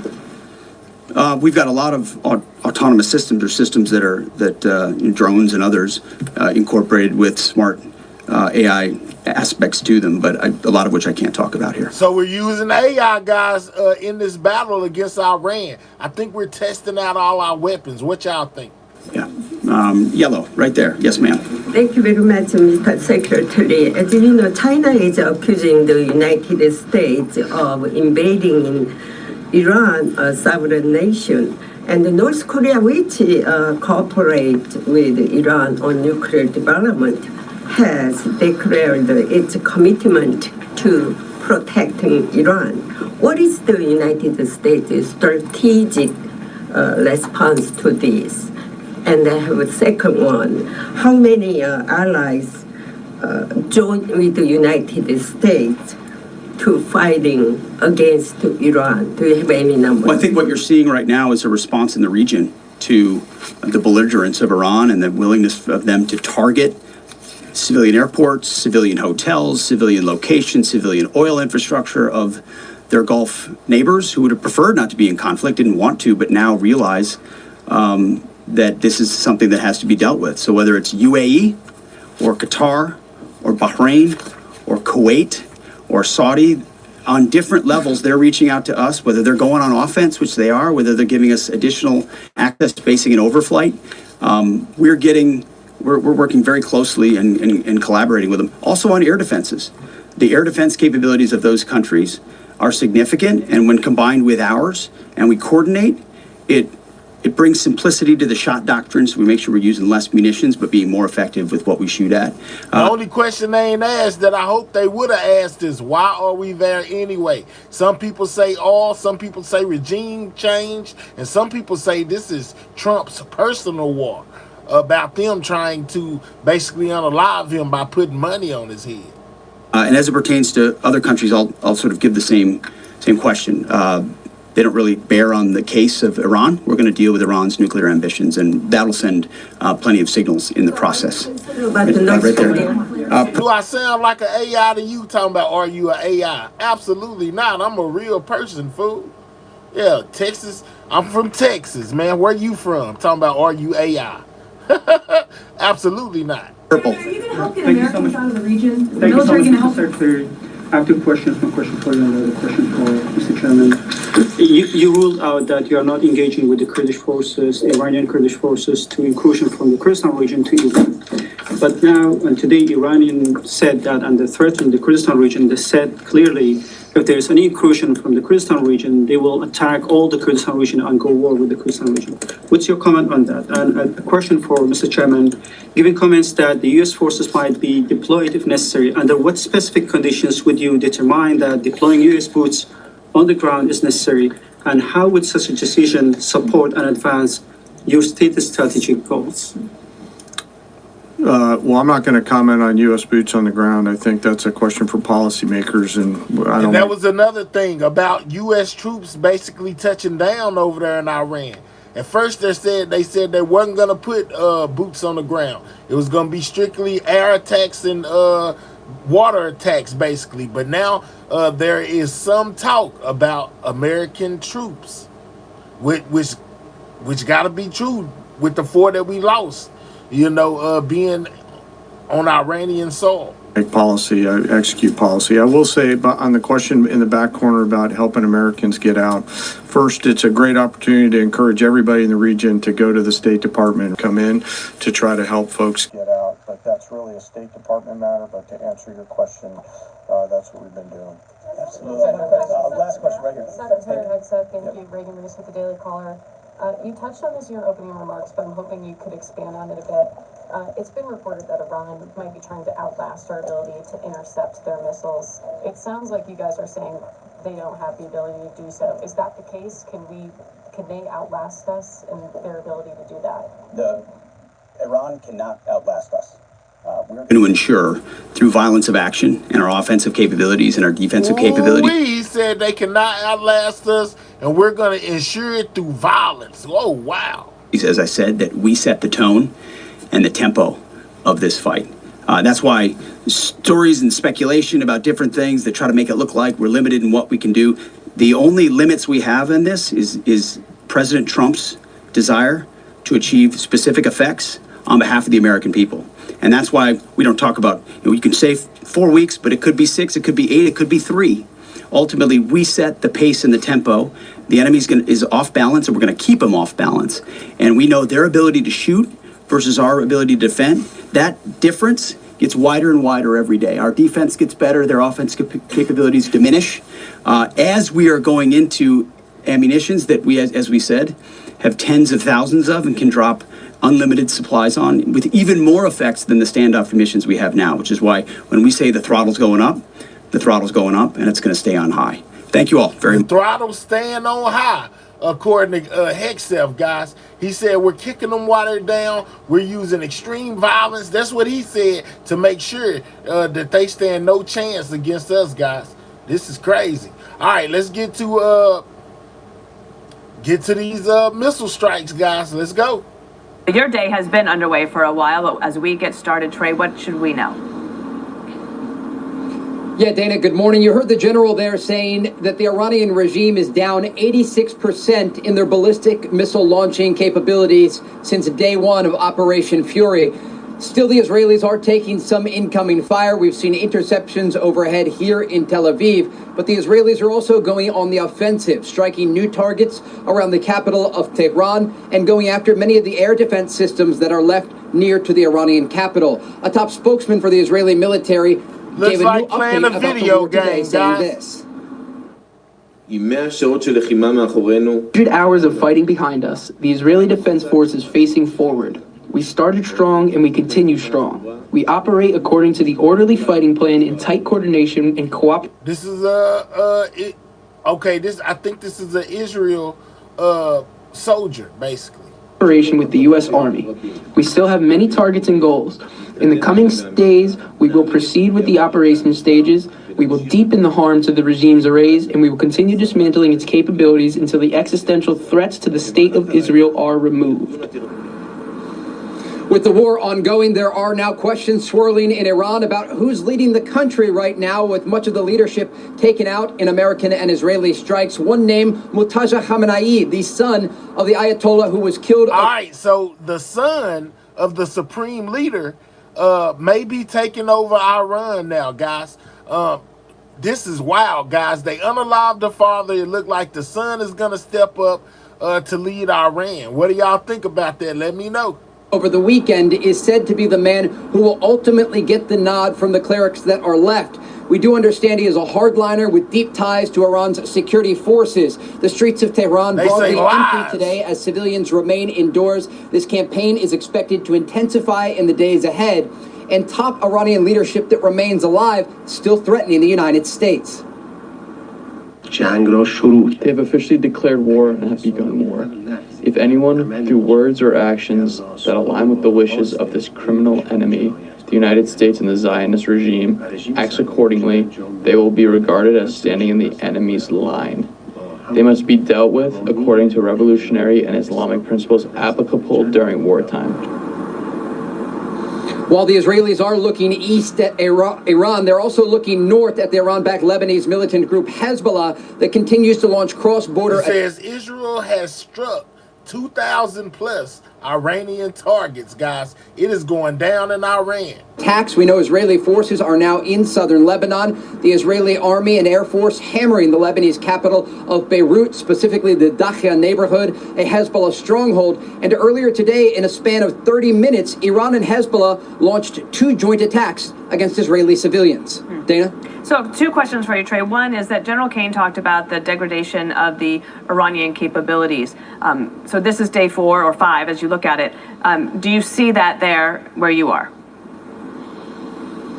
Absolutely. The Israeli public is bracing for more incoming fire ahead, but there's a real understanding they'll only have to deal with this incoming missile fire for a matter of days, maybe a week or more, until it is totally degraded. You also have the issue of Iranian attack drones that have been fired toward Gulf countries. Yesterday, I spoke with a source in U.S. Central Command who said 2,000 drones have been launched since the beginning of this operation by the Iranians. 2,000 drones launched by the Iranians, guys. 2,000 since the beginning of this, and it's only been going on for 4 days. The majority of them shot down. Dana? And the other thing I wanted to ask you is about the resolve of the Israelis, as you just alluded to. What I heard from a friend today, and thought I would just ask you if you're hearing the same, that they are resolved and that they have this incredible gratitude towards the United States.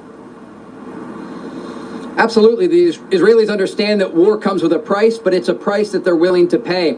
While Israelis are spending most of the days in bomb shelters or in safe rooms, they're thanking President Trump and Israel's Prime Minister Benjamin Netanyahu for launching this operation. President Trump had a broader vision for peace in the region that started with the ceasefire inside Gaza and then ultimately developed the Board of Peace. But both Israeli and American officials agreed it was the Iranian regime being the last major hurdle towards stability in the region. And U.S. officials say that's why this operation is happening, to degrade Iran's ballistic missile capability, to take out their support of regional proxies, and ensure the regime never gets a nuclear weapon. Trey Yanks, thank you so much, and I'll see you later throughout the day. General Jack Keane joins us now. Of course, he's a Fox News senior strategic analyst. Sir, I'll have you listen to Secretary Rubio, and this is what he said about more lethal strikes coming. What's about to, you're about to see, we're going to unleash Chang on these people in the next few hours and days. You're going to really begin to... Wow, guys, and they are okay with it. He said, we're going to release, Chi on these people. Like, this is not a sporting event, man. These are real people lives you guys are taking. Wow. Perceive a change in the scope and in the intensity of these attacks as, frankly, the 2 most powerful air forces in the world take apart this terroristic regime and defang it and take away its ability to threaten its neighbors or hide behind a zone of immunity that allows them to develop their nuclear ambitions. And General, no doubt you saw General Kane and Secretary of War Pete Hegseth's briefing. Anything that you took away from that we should pay attention to? Well, I think the message is pretty clear. Everybody got it, how remarkable, successful this operation truly is. I'm stunned by how much we're able to accomplish pretty much on pace. I mean, I knew full well that at day 3, we wanted to have reduced their retaliation capability by 75% in terms of ballistic missiles, and we hit that mark. And now we're up to, as reported, 86%. It's truly remarkable here what we know about the enemy. Well, Cupcake, they're saying the new leader is going to be the son of the supreme leader that was unalive. So it's looking like the son of the supreme leader will now be the supreme leader. And because we have such exquisite knowledge about them, that we're able to also to use our combat power and distribute it so effectively and accomplish so much. And when I first saw what we were attempting to achieve, I knew that these were ambitious goals to try to accomplish so much in that period of time. And our people are right on the mark here. The Navy is essentially gone, and they did have an Air Force. But the major... Right, Bo. Bo says, so how does that equal to a regime change? I guess it won't be a regime change. Well, it will be, because they said that the son... The way that he thinks, he's worse than the father, guys. So this could be even worse by putting him in charge than it was with his father. Reports say that he is worse than his father, guys. Weapon systems, the ballistic missile is the focus. That's their major conventional system. It can do the most harm because of the lethality of it. They have considerably more drones, but they're not as lethal. And the fact that we've got the drones now down to, they can only at 73% retaliation. We reduced them that much. The drone penetration is around 10%, which is what the ballistic missile penetration is. And you can see out there that the casualties are very light. We know full well what Iran had planned. They had learned a lot of things, Dana, from a 12-day war. And from day one, they were expecting to unleash massive retaliation on a strike at Israel and our U.S. bases with missiles and with drones. And they were not even able to do that. Remember, on the first day, the report out of the Central Command and the Israelis was a much more weakened response than what they had anticipated. And that had to do with disrupting the chain of command and also us attacking so heavily on that first day against those very targets to reduce their capability to literally to return fire. So we're really on a very good pace here. The Israelis are moving to another phase of the operation.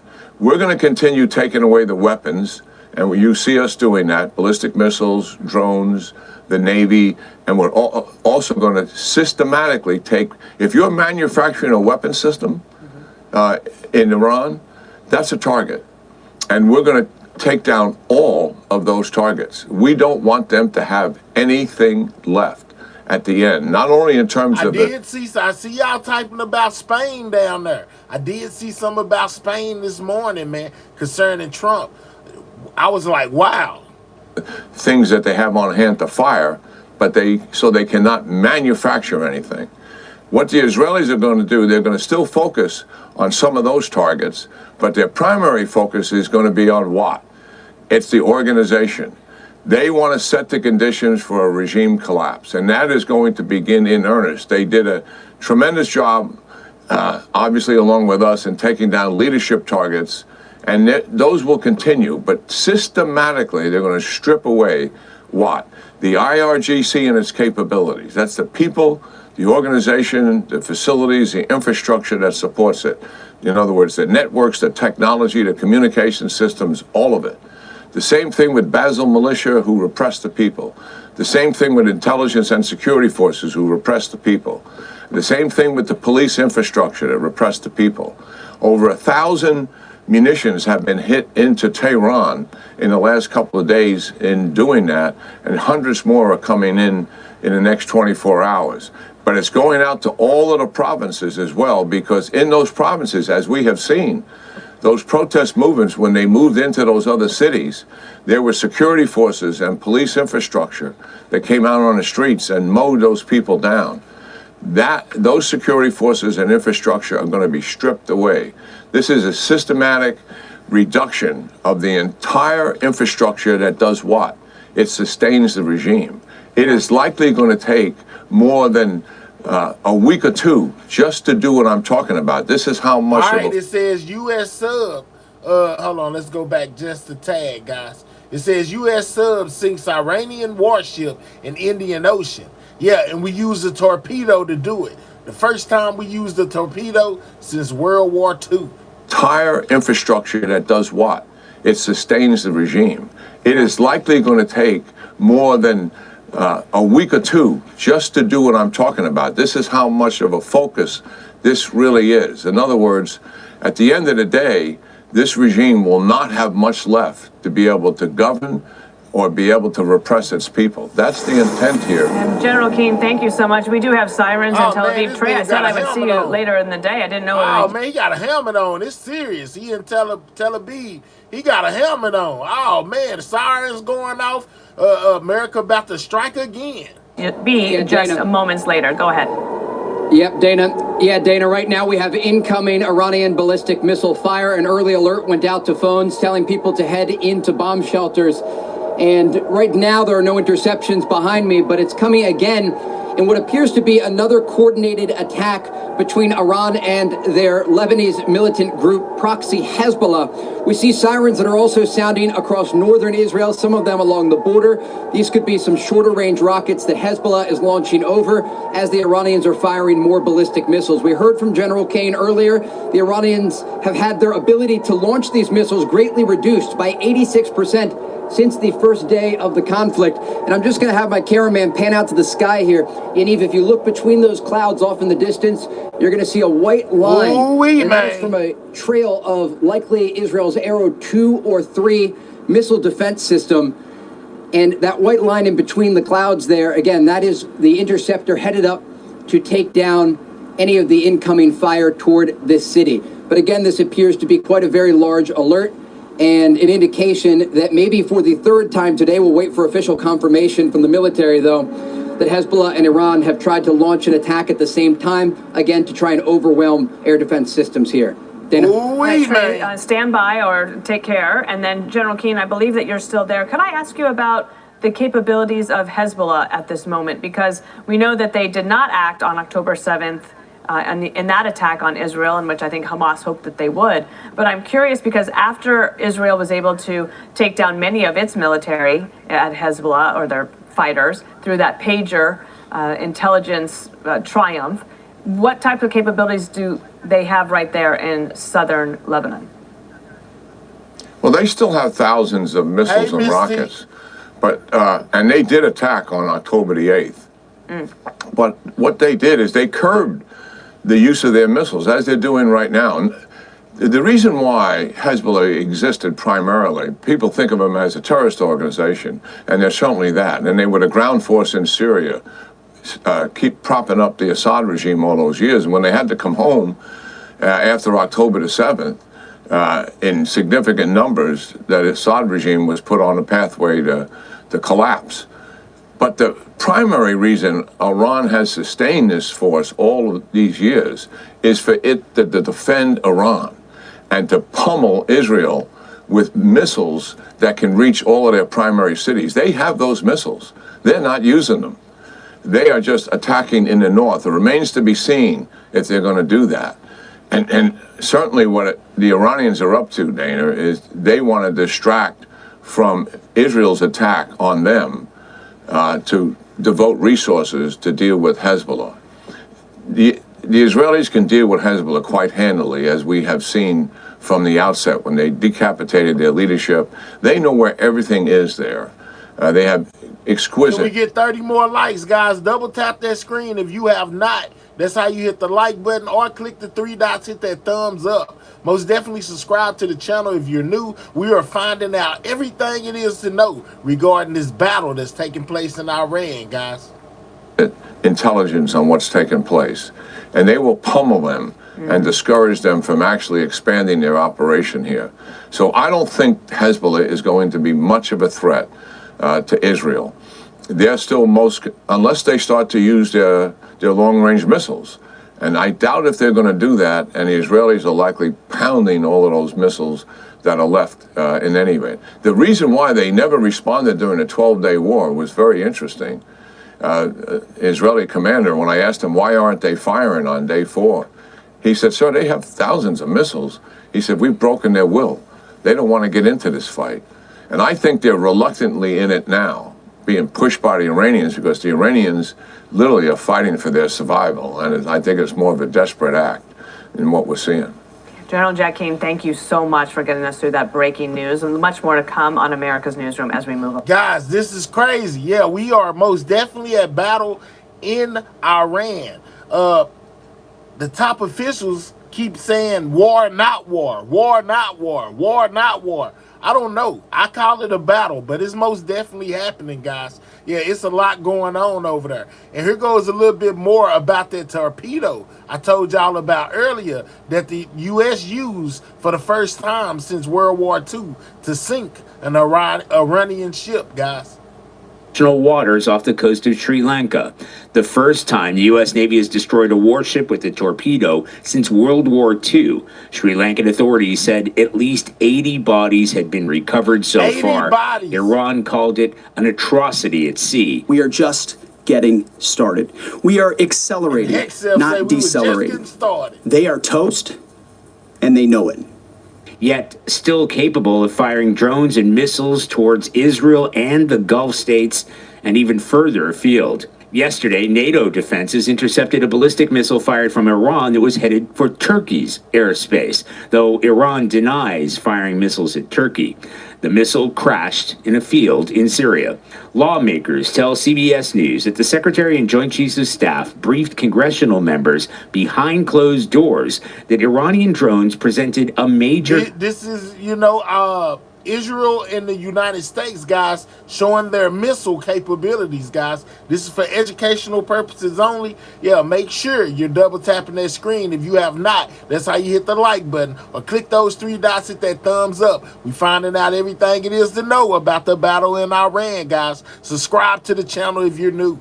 Challenge, and air defenses might not be enough to intercept them all. The Pentagon identified the 2 remaining soldiers of the 6 killed in a March 1 drone strike in Kuwait. Chief Warrant Officer Robert Marzan, 54, of Sacramento, Major Jeffrey R. O'Brien, 45, of Indianola, Iowa.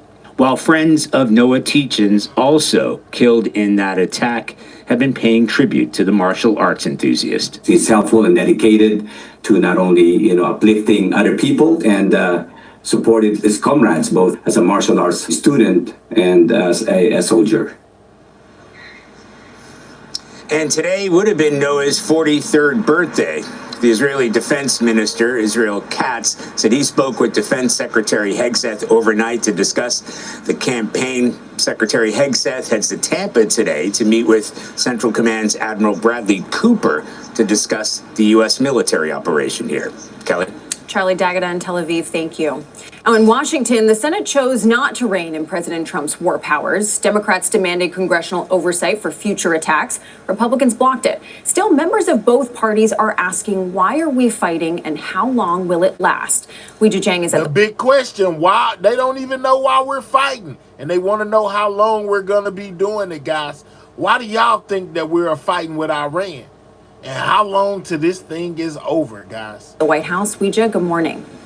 Kelly, good morning to you. Good morning to everybody. The House is expected to vote on a similar measure today that would require Congress to approve military action in Iran. Speaker Mike Johnson said it would empower our enemies and kneecap our own forces, adding, we're not at war now. Meanwhile, Americans stranded abroad are waiting. We're not, but everywhere you look, it's reported as a war. But that was one thing I was telling y'all earlier. Some people are saying war, some people are saying not. It's up in the air, rather. I just call it a battle. Waiting for more help from the U.S. government to evacuate the region as soon as possible. President Trump projected optimism about the war with Iran. Somebody said, on a scale of 10, where would you rate it? I said about a 15. But the administration is getting lower marks for its efforts to help Americans escape the conflict zone. Trump was asked this week why there wasn't an evacuation plan. Well, because it happened all very quickly. The State Department is urging people to leave 14 countries across the Middle East and says it's increasing charter flights to help Americans get out of Israel, Saudi Arabia, Qatar, and the United Arab Emirates. Wow! More than 1 million U.S. citizens are believed to be in the region, although it's unclear how many are actively trying to leave. We need to know where you are. We need to have contact information for Americans that need assistance. Earlier this week, Americans shared on social media the message they received when they called for help. Please do not rely on the U.S. government for assisted departure or evacuation at this time. The White House on Wednesday insisted the issue is resolved. Well, the line was updated, and I expect every single person in this room to report on that accurately.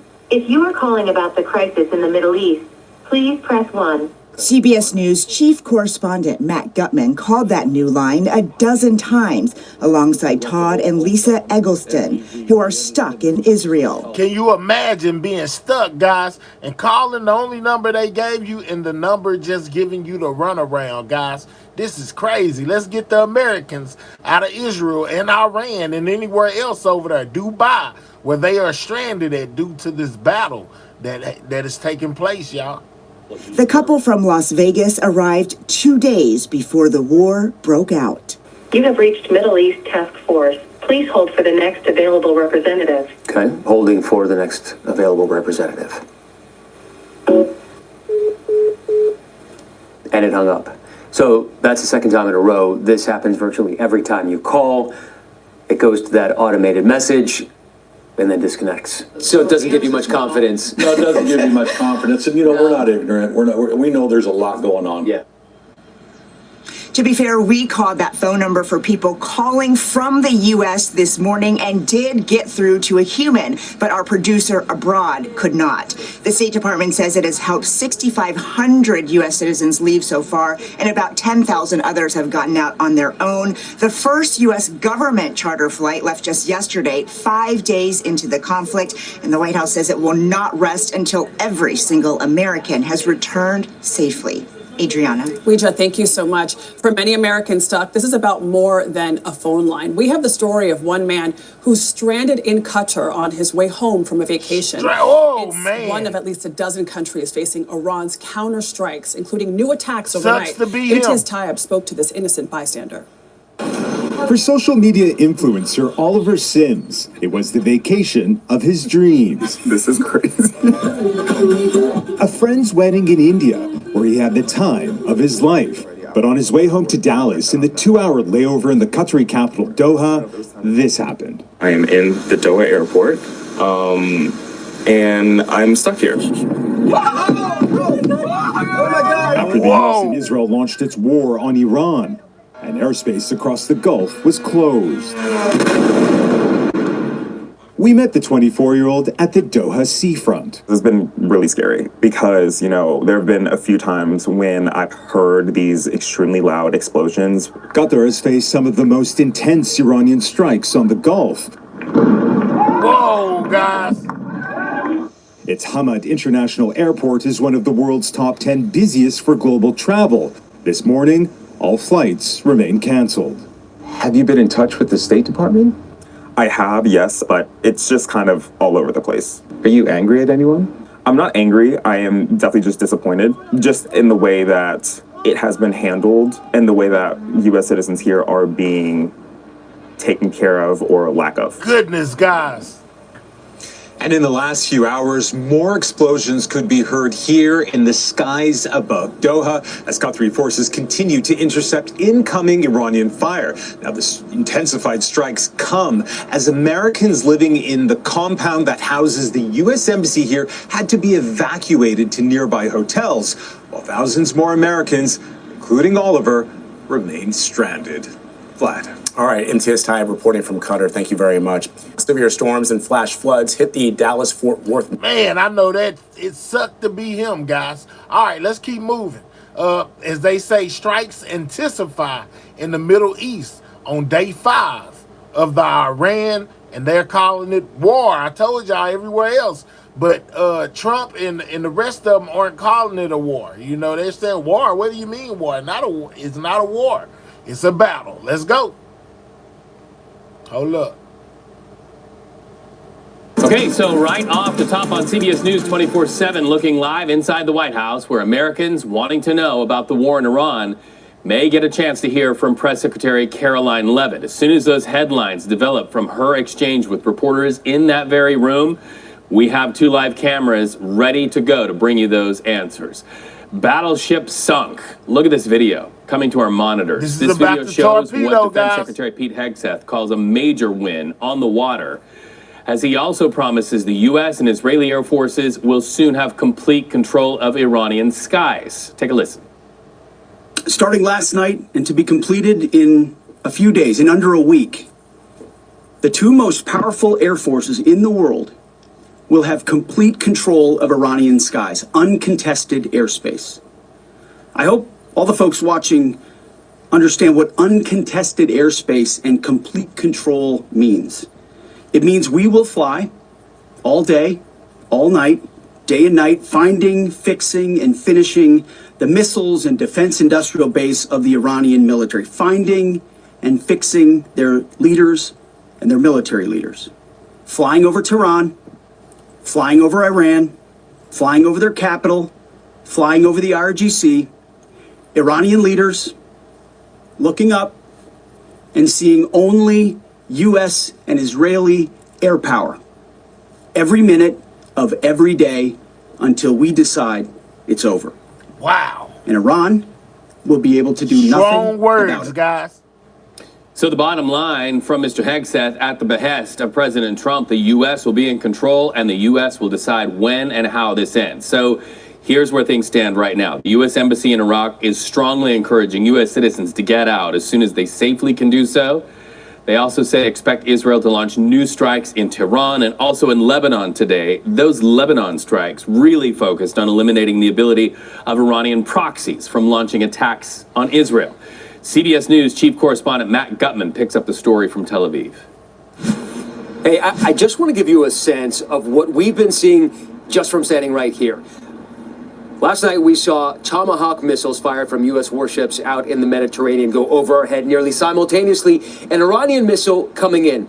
Hours ago we had missiles coming in or rockets coming in from Lebanon at the exact same time as an Iranian missile was coming in. There are U.S. refueling tankers that are flying overhead, Israeli warplanes flying towards Iran. From the other side of the Gulf, there are also U.S. warplanes by the many dozens flying. There are drones crisscrossing the Middle East right now. That is how busy and congested this airspace is in terms of this war, which continues to expand. Israel moving into southern Lebanon because of those rockets that we saw. We understand that Israel's response to Hezbollah, the Iranian proxy, is going to be more intense. Right now, you might be hearing in a few more seconds another refueling tanker flying over my head.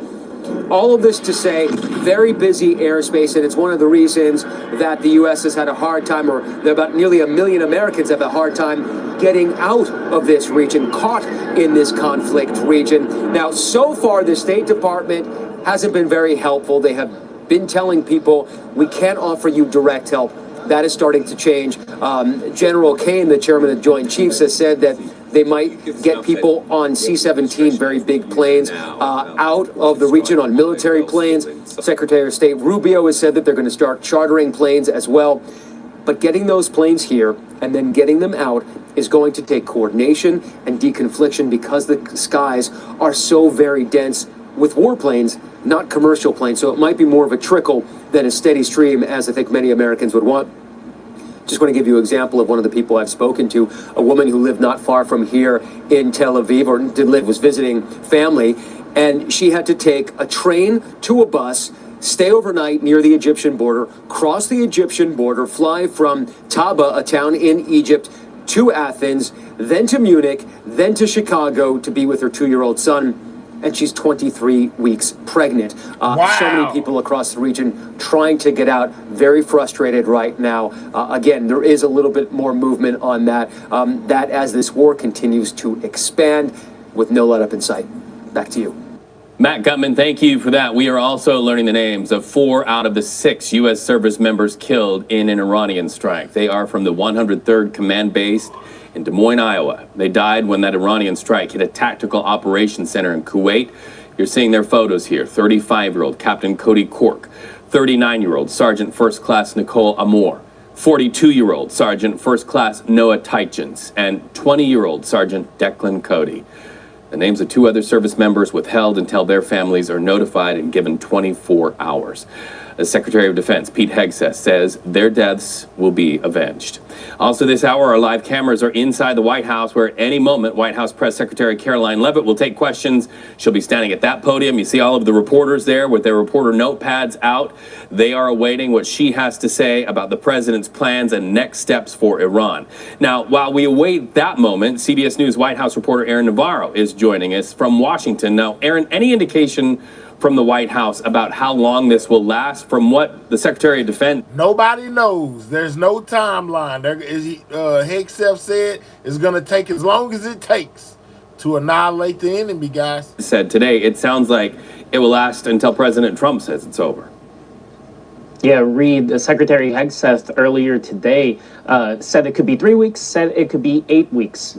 What we've heard from President Trump as far as the timeline goes is that their initial projection was that this operation would last 4 to 5 weeks, but he has repeatedly said that the U.S. has the capability to go much longer. Now, while the White House is still kind of working on the best messaging on why they started this war with Iran, as CBS News polling has found, a majority of Americans aren't really convinced on what the end goals exactly are. The administration is referring to... Well, if it's untrue, Hegseth said it. He said we got infinite infinite weapons. That's what he said. 4 points, destroying Iran's missile capabilities, annihilating its navy, preventing them from developing nuclear weapons, and ensuring they do not support terrorist groups in the region. The briefing we saw today, the Pentagon signaled the U.S. is advancing on some of those goals, especially when it comes to Iran's navy, but no one in the White House is setting a clear end date as of now on when this operation will finish. Well, we know that thousands of Americans are trapped in the Middle East while missiles blow up all around them. What are the efforts to try to get Americans out? Matt Gutman talked about it a little bit, but is there anything more specific, more concrete for somebody who might be watching us streaming live in the palm of their hand and needing some answers? Yeah, the State Department put out that call on Monday for Americans to leave 14 countries in the Middle East, and since then has launched a 24/7 task force and hotline to assist Americans abroad with security guidance and travel assistance. They and the White House say they are facilitating charter flights from at least 4 of those countries, and the State Department said today that 17,500 Americans have been able to leave the region since the start of the war. A White House official says, though, that they're not publicizing when any flights take off or any details on those flights out of safety concerns that Iran could strike those flights coming out of the region. But this has been a challenge to evacuate, as one source says that about 1 million Americans reside in the Middle East. We've heard from those that have called in or heard from briefings from the State Department that there are frustrations that they did not lay out a clear evacuation plan and did not convey details that they can then tell their constituents. We know that one governor, J.B. Pritzker of Illinois, a Democrat, sent a letter to Secretary Rubio essentially calling on him to do more and to look at clearly conveying details on how Americans can get on chartered commercial flights or military flights.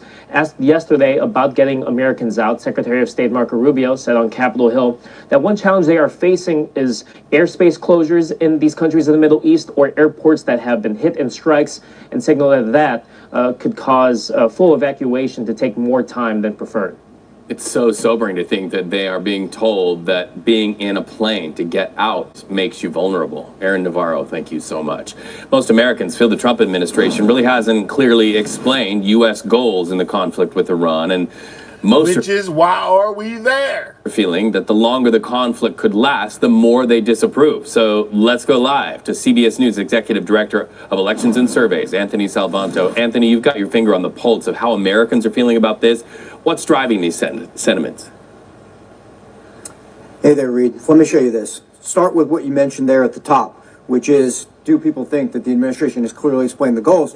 We found in our poll yesterday, no, 6 and 10 say they don't think that they've done that yet. So what I did was I asked people, what do you think the administration's goals are yourself? And you see a list here. A lot of folks think it is to change Iran's leadership. A lot of think it is to stop Iran's military capabilities, prevent Iran from producing nuclear weapons. But the other part of this is how long folks think the conflict will last, and that's really important. So I'm going to show you this, which is, you see this distribution here, a quarter think days or weeks, but you get more thinking it might be months, or even some who think years in this group who say they're not sure.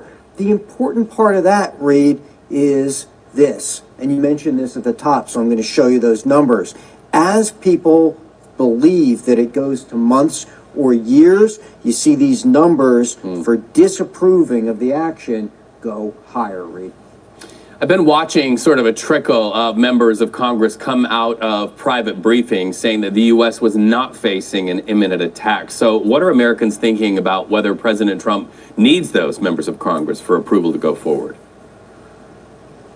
Well, the short answer to that is about 7 and 10 say yes, that it needs approval from Congress. Now, that's not atypical. When we talk about military conflicts, if you look back through polling across years, you very often see a majority of Americans saying they think a president needs congressional approval. So that dynamic in that sense is not new, and it certainly is the case here with this one, Reed. Anthony Salvanto, thank you for that. Leading off our discussion. Didn't mean to go there. All right, so we got Chuck Schumer. Basically, then came out and spoke on this whole entire situation as well, guys. He's basically spoke in front of Congress. Let's go with what Chuck had to say about all this. Hold on. I gotta find where he gave his speech at. There we go. Old Chuck Schumer.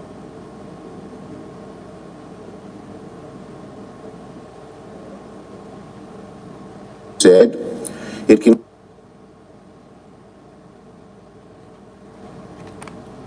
consent that the quorum be dispensed with. Objection. Mr. President, I just came back from an event at the National Press Club, hosted by the American Economic Liberties Project, on the plague of high food costs that are maddening to so many Americans. People are fed up. Donald Trump promised to bring food costs down, and instead, they've gone up.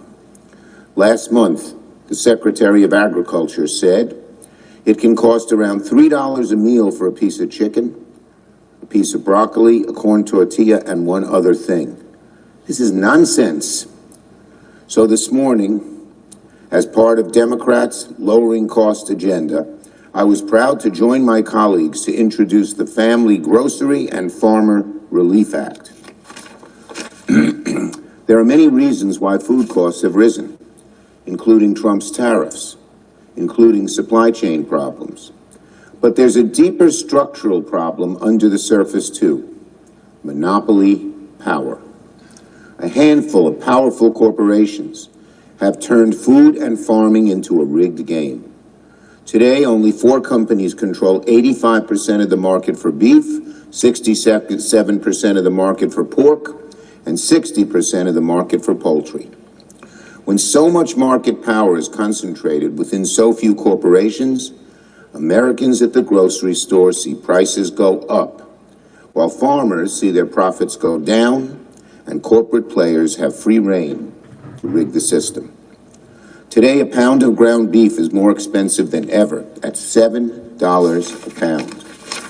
The price of beef in general has risen 16% in just a year, to $6 a pound. This is not sustainable. So my bill rests on a simple idea. To lower costs, we need more competition. And to create more competition, we have to break the stranglehold of these monopoly corporations. We've done it before, we can do it again. Fighting monopoly power is a tried and true tradition in the American ethos of progress. Over 120 years ago, Upton Sinclair published The Jungle, and it opened the eyes of the nation to working conditions in meatpacking plants and to the awful monopoly powers that dominated the industry. Soon after, the FTC was created, the Federal Trade Commission, to investigate monopolies and anti-competitive behavior that raised prices and made it harder for small and medium businesses to compete and thrive. And a few years after that, the Congress responded to these findings by passing the Packers and Stockyards Act, which curbed the power of the meatpacking giants and gave the federal government tools to restore competition and protect producers. Well, history's repeating itself. Those monopolies are dominating food industry, and particularly the meat industry, as they did 120 years ago. And we should follow the path that occurred back then when we curbed the power of monopolies. We have to do the same in our day and age, and history gives us a great example. Americans love the free market and open competition, but they don't love it when just 1 or 2 companies can dominate an industry and make fair competition impossible. That's not American, that's not a free market, that's how costs go up for something as basic as a pound of ground beef. Our bill will break the monopoly power that has played a sinister role in raising prices of beef and groceries. And I thank my colleagues who have joined in this legislation, including, well, I'll ask unanimous consent to add the list of sponsors. Chuck Schumer. Objection. Now on tariff refunds. Yesterday, a federal judge sent the Trump administration a very clear message. Mr. President, refund the tariffs. In the wake of the Supreme Shout Court's out to Reef for being a member for 15 months. Shout out to you. ruling invalidating a large portion of the president's tariffs, the U.S. Court of International Trade in New York said yesterday that importers are entitled to refunds. But let's be very clear. The people who deserve a refund from Donald Trump's trade war are American households and small businesses, not large corporations. When the tariffs hit, large companies often pass the buck over to their customers. They're the ones, the customers are the ones who are owed the refund. So today, Senator Wyden and I are calling on the United States Chamber of Commerce to tell their members to pass savings of any tariff refunds to American consumers. If any refunds happen, large companies should not keep them, but rather pass them back to consumers. It's simple fairness that the financial burden borne by small businesses and working people should not become a windfall for large corporations' balance sheets. American consumers and small businesses didn't choose this trade war, and therefore should not have to pay for this trade war. They are owed a refund. They need to be made whole. I'm glad that some companies have already announced they will pass refunds over to customers, and I urge the Chamber of Commerce to push more of their members to do the same. And finally, on Iran. Yesterday was a disappointing and low moment for the United States Senate. With war in the Middle East escalating by the day, Senate Republicans chose to get behind Trump's military escapades despite overwhelming opposition from the American people. Well, shameful. Americans don't want war. Not Republican voters, not independents, not even many of Donald Trump's MAGA base. They feel betrayed by what's happening in the Middle East, and they feel betrayed by the senators in this chamber who refused to stand up for the Constitution and refused to put a check on Donald Trump's belligerence. The war's widening. There was fighting as far south as the Indian Ocean and drone attacks perhaps as far north as Azerbaijan. Meanwhile, there is no strategy. Donald Trump's story and rationales keep changing by the day. If you listen to Pete Hegseth, to Marco Rubio, to Donald Trump, it is very, very obvious they are making it up as they go along. And Americans are worried. Gas prices are starting to go up. The national average is now $3.25 an hour, up from $2.99 from a week ago. There's a story in Politico from this morning that Susie Wiles, Donald Trump's chief of staff, is sounding the alarm on gas prices. Apparently, the White House is scrambling to find something positive to say about gas prices to change the narrative of high costs. Here's an idea. If Donald Trump doesn't want gas prices to go up, he should not have unilaterally started a war with Iran. Oh, wow. It's another sign that this administration seems allergic to having a plan and thinking about the consequences in advance. So shame on Senate Republicans for not standing up to Donald Trump in his unpopular war. Senate Republicans had their chance to do something that would have overwhelmingly been popular, to say no to Trump's war. Instead, they enthusiastically said yes, and now they own this war with Iran just as much he called as Donald it Trump's Trump does. war. Finally, a farewell. Today, the Senate bids farewell and offers our deep thanks to Claudia Costel, who leads the Office of the Senate Chief Counsel for Employment and who has served this institution with distinction since 2000. Well, according to Chuck, he says, man, Trump done led us into a battle that none of the American people wanted, guys. Yeah, in so many words, as he talked about gas prices and other things that affect Americans, he most definitely spoke on the situation in Iran, guys. We got more from Hegseth, guys. Check this out. Department. You, the American people, work really hard to support the men and women in uniform who keep our country safe. We, in turn, owe you transparency on what we're doing to accomplish our core mission, which is securing the nation and spending your taxpayer dollars, ours, wisely. We're going to shoot straight with you. We want you, the American people, the taxpayers, to understand why we're making the decisions that we're making here. First and foremost, as we're executing as quickly as possible the priorities of President Donald Trump. Achieving peace through strength, restoring the warrior ethos, rebuilding our military, and reestablishing deterrence. Those are no-brainers, and the American people gave a mandate to President Trump, and through him to us, to double down on those priorities, and that's exactly what we're doing. Now, the legacy media has, of course, a different agenda. You see the same clickbait headlines that I do. Time after time, the media distorts good news stories or often just gets them flat wrong. In many cases, well, in most cases, they have an agenda. Other times, they are just lazy, as they often are, and they don't take time to actually understand the facts. I encourage you to take that media, those negative reports about important decisions that we're making at the department with a gigantic grain of salt, please. Ever since I've taken this position, the only thing I care about is doing right by the warfighters, by the troops.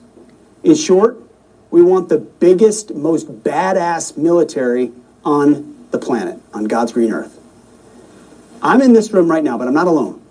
Behind the camera are lots of vets and military family members, along with other people who, like you, are invested in exactly what that core mission is. So when we make decisions that are misreported in the media, we're going to try to get to you as quickly as possible. And not just me, it'll be other people as well. So you understand the real thought process behind them and then how they relate to our core mission of fighting and winning war, hopefully deterring them, but fighting and winning wars, and then how we spend your taxpayer dollars wisely to accomplish that mission. So to that end, we have 3 stories that have come out, stay with me, 3 stories over the past couple of days that I want to update you on. The first is Doge. They're here and we're welcoming them. In fact, right over there, about 20 minutes ago, I just met with them. And we're going to be incorporating into what we're doing at DOD, everything they're doing to find fraud, waste, and abuse in the largest discretionary budget in the federal government. They're going to have broad access. Obviously, with all the safeguards on classification, they know that. Many of them are vets. They care just like we do. To find the redundancies and identify the last vestiges of Biden priorities, the DEI, the woke, the climate change BS, that's not core to our mission, and we're going to get rid of it all. With Doge, we're focusing as much as we can on headquarters and fat and redundancies and top-line stuff that allows us to reinvest elsewhere. We welcome Doge, and finding those efficiencies is how we save taxpayer dollars. That is a good thing that, of course, is being distorted through the media, their hyperventilation, and it just goes entirely unreported for the most part.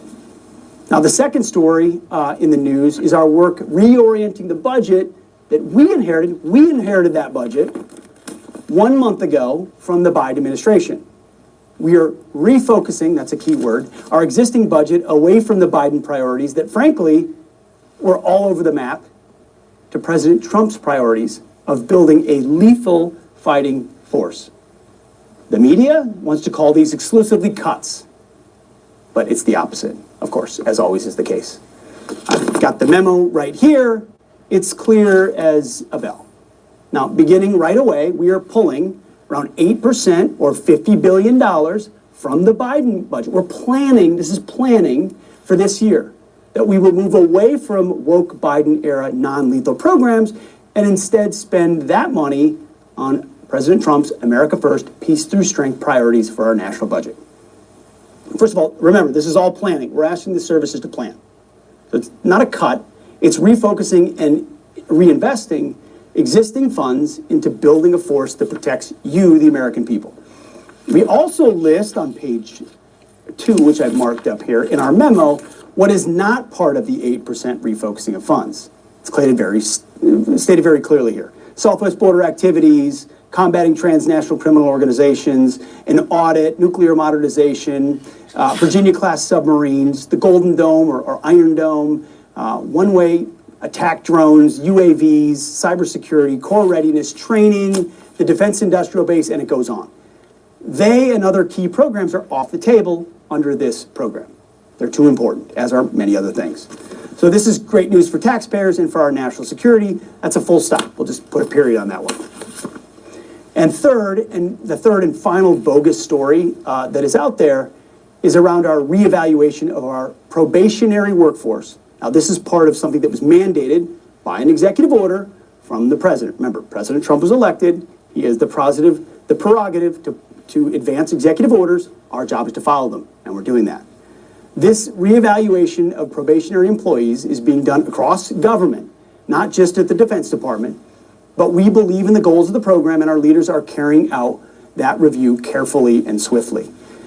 Now, bottom line, it is simply not in the public interest to retain individuals whose contributions are not mission critical, and to restore accountability within the federal workforce. Taxpayers deserve to have us take a really thorough look at our workforce top to bottom, and it will be top to bottom, to see where we can find and eliminate redundancies. Now, common sense would tell us where we should start, right? We start with poor performers amongst our probationary employees, because that is common sense and you want the best and brightest. So when you look at headcount, we're going to be thoughtful, but we're also going to be aggressive up and down the chain to find the places where we can ensure the best and brightest are promoted based on merit. And then we're going to go out, we're going to put out a hiring freeze and take more time to identify on a performance-based standard who we're going to hire and reward hard-working employees who are central to the core warfighting mission. So we're going to take a little bit more time, make sure top to bottom we're doing a review.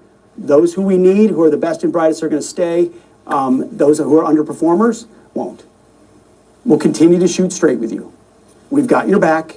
We're motivated to rebuild the most capable military in the world. That's why I'm here. That's what the president has asked me to do.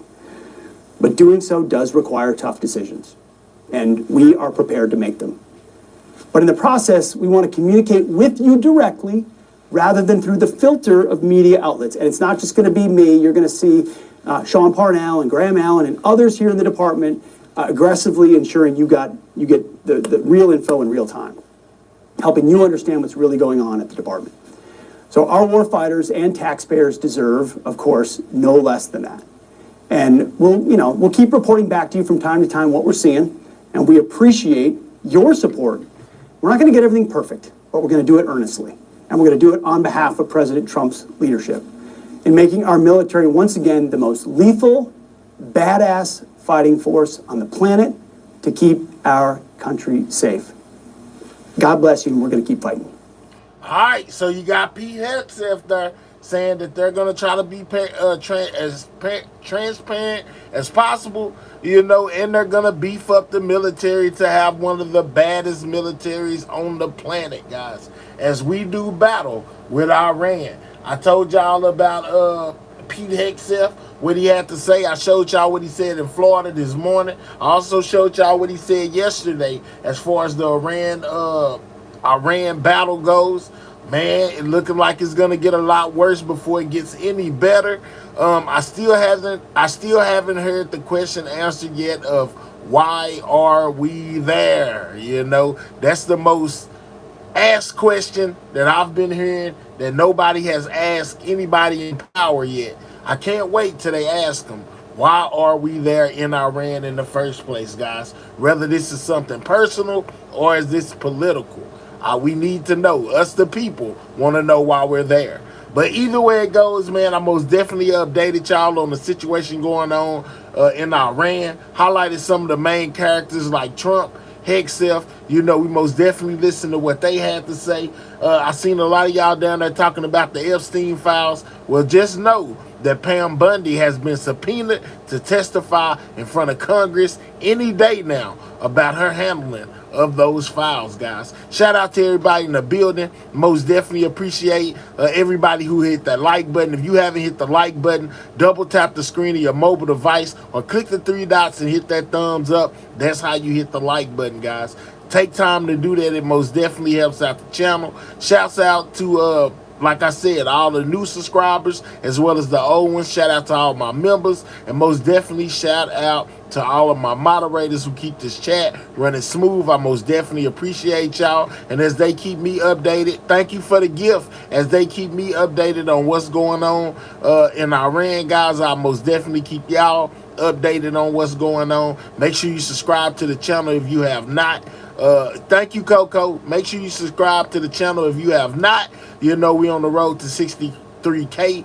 Every subscription is most definitely needed. So subscribe, guys. And y'all stay safe out there until I see y'all next time. And with that being said, Sidewalk Gang, checking out. I hope y'all enjoyed the show. Stay safe, guys. I'm gone.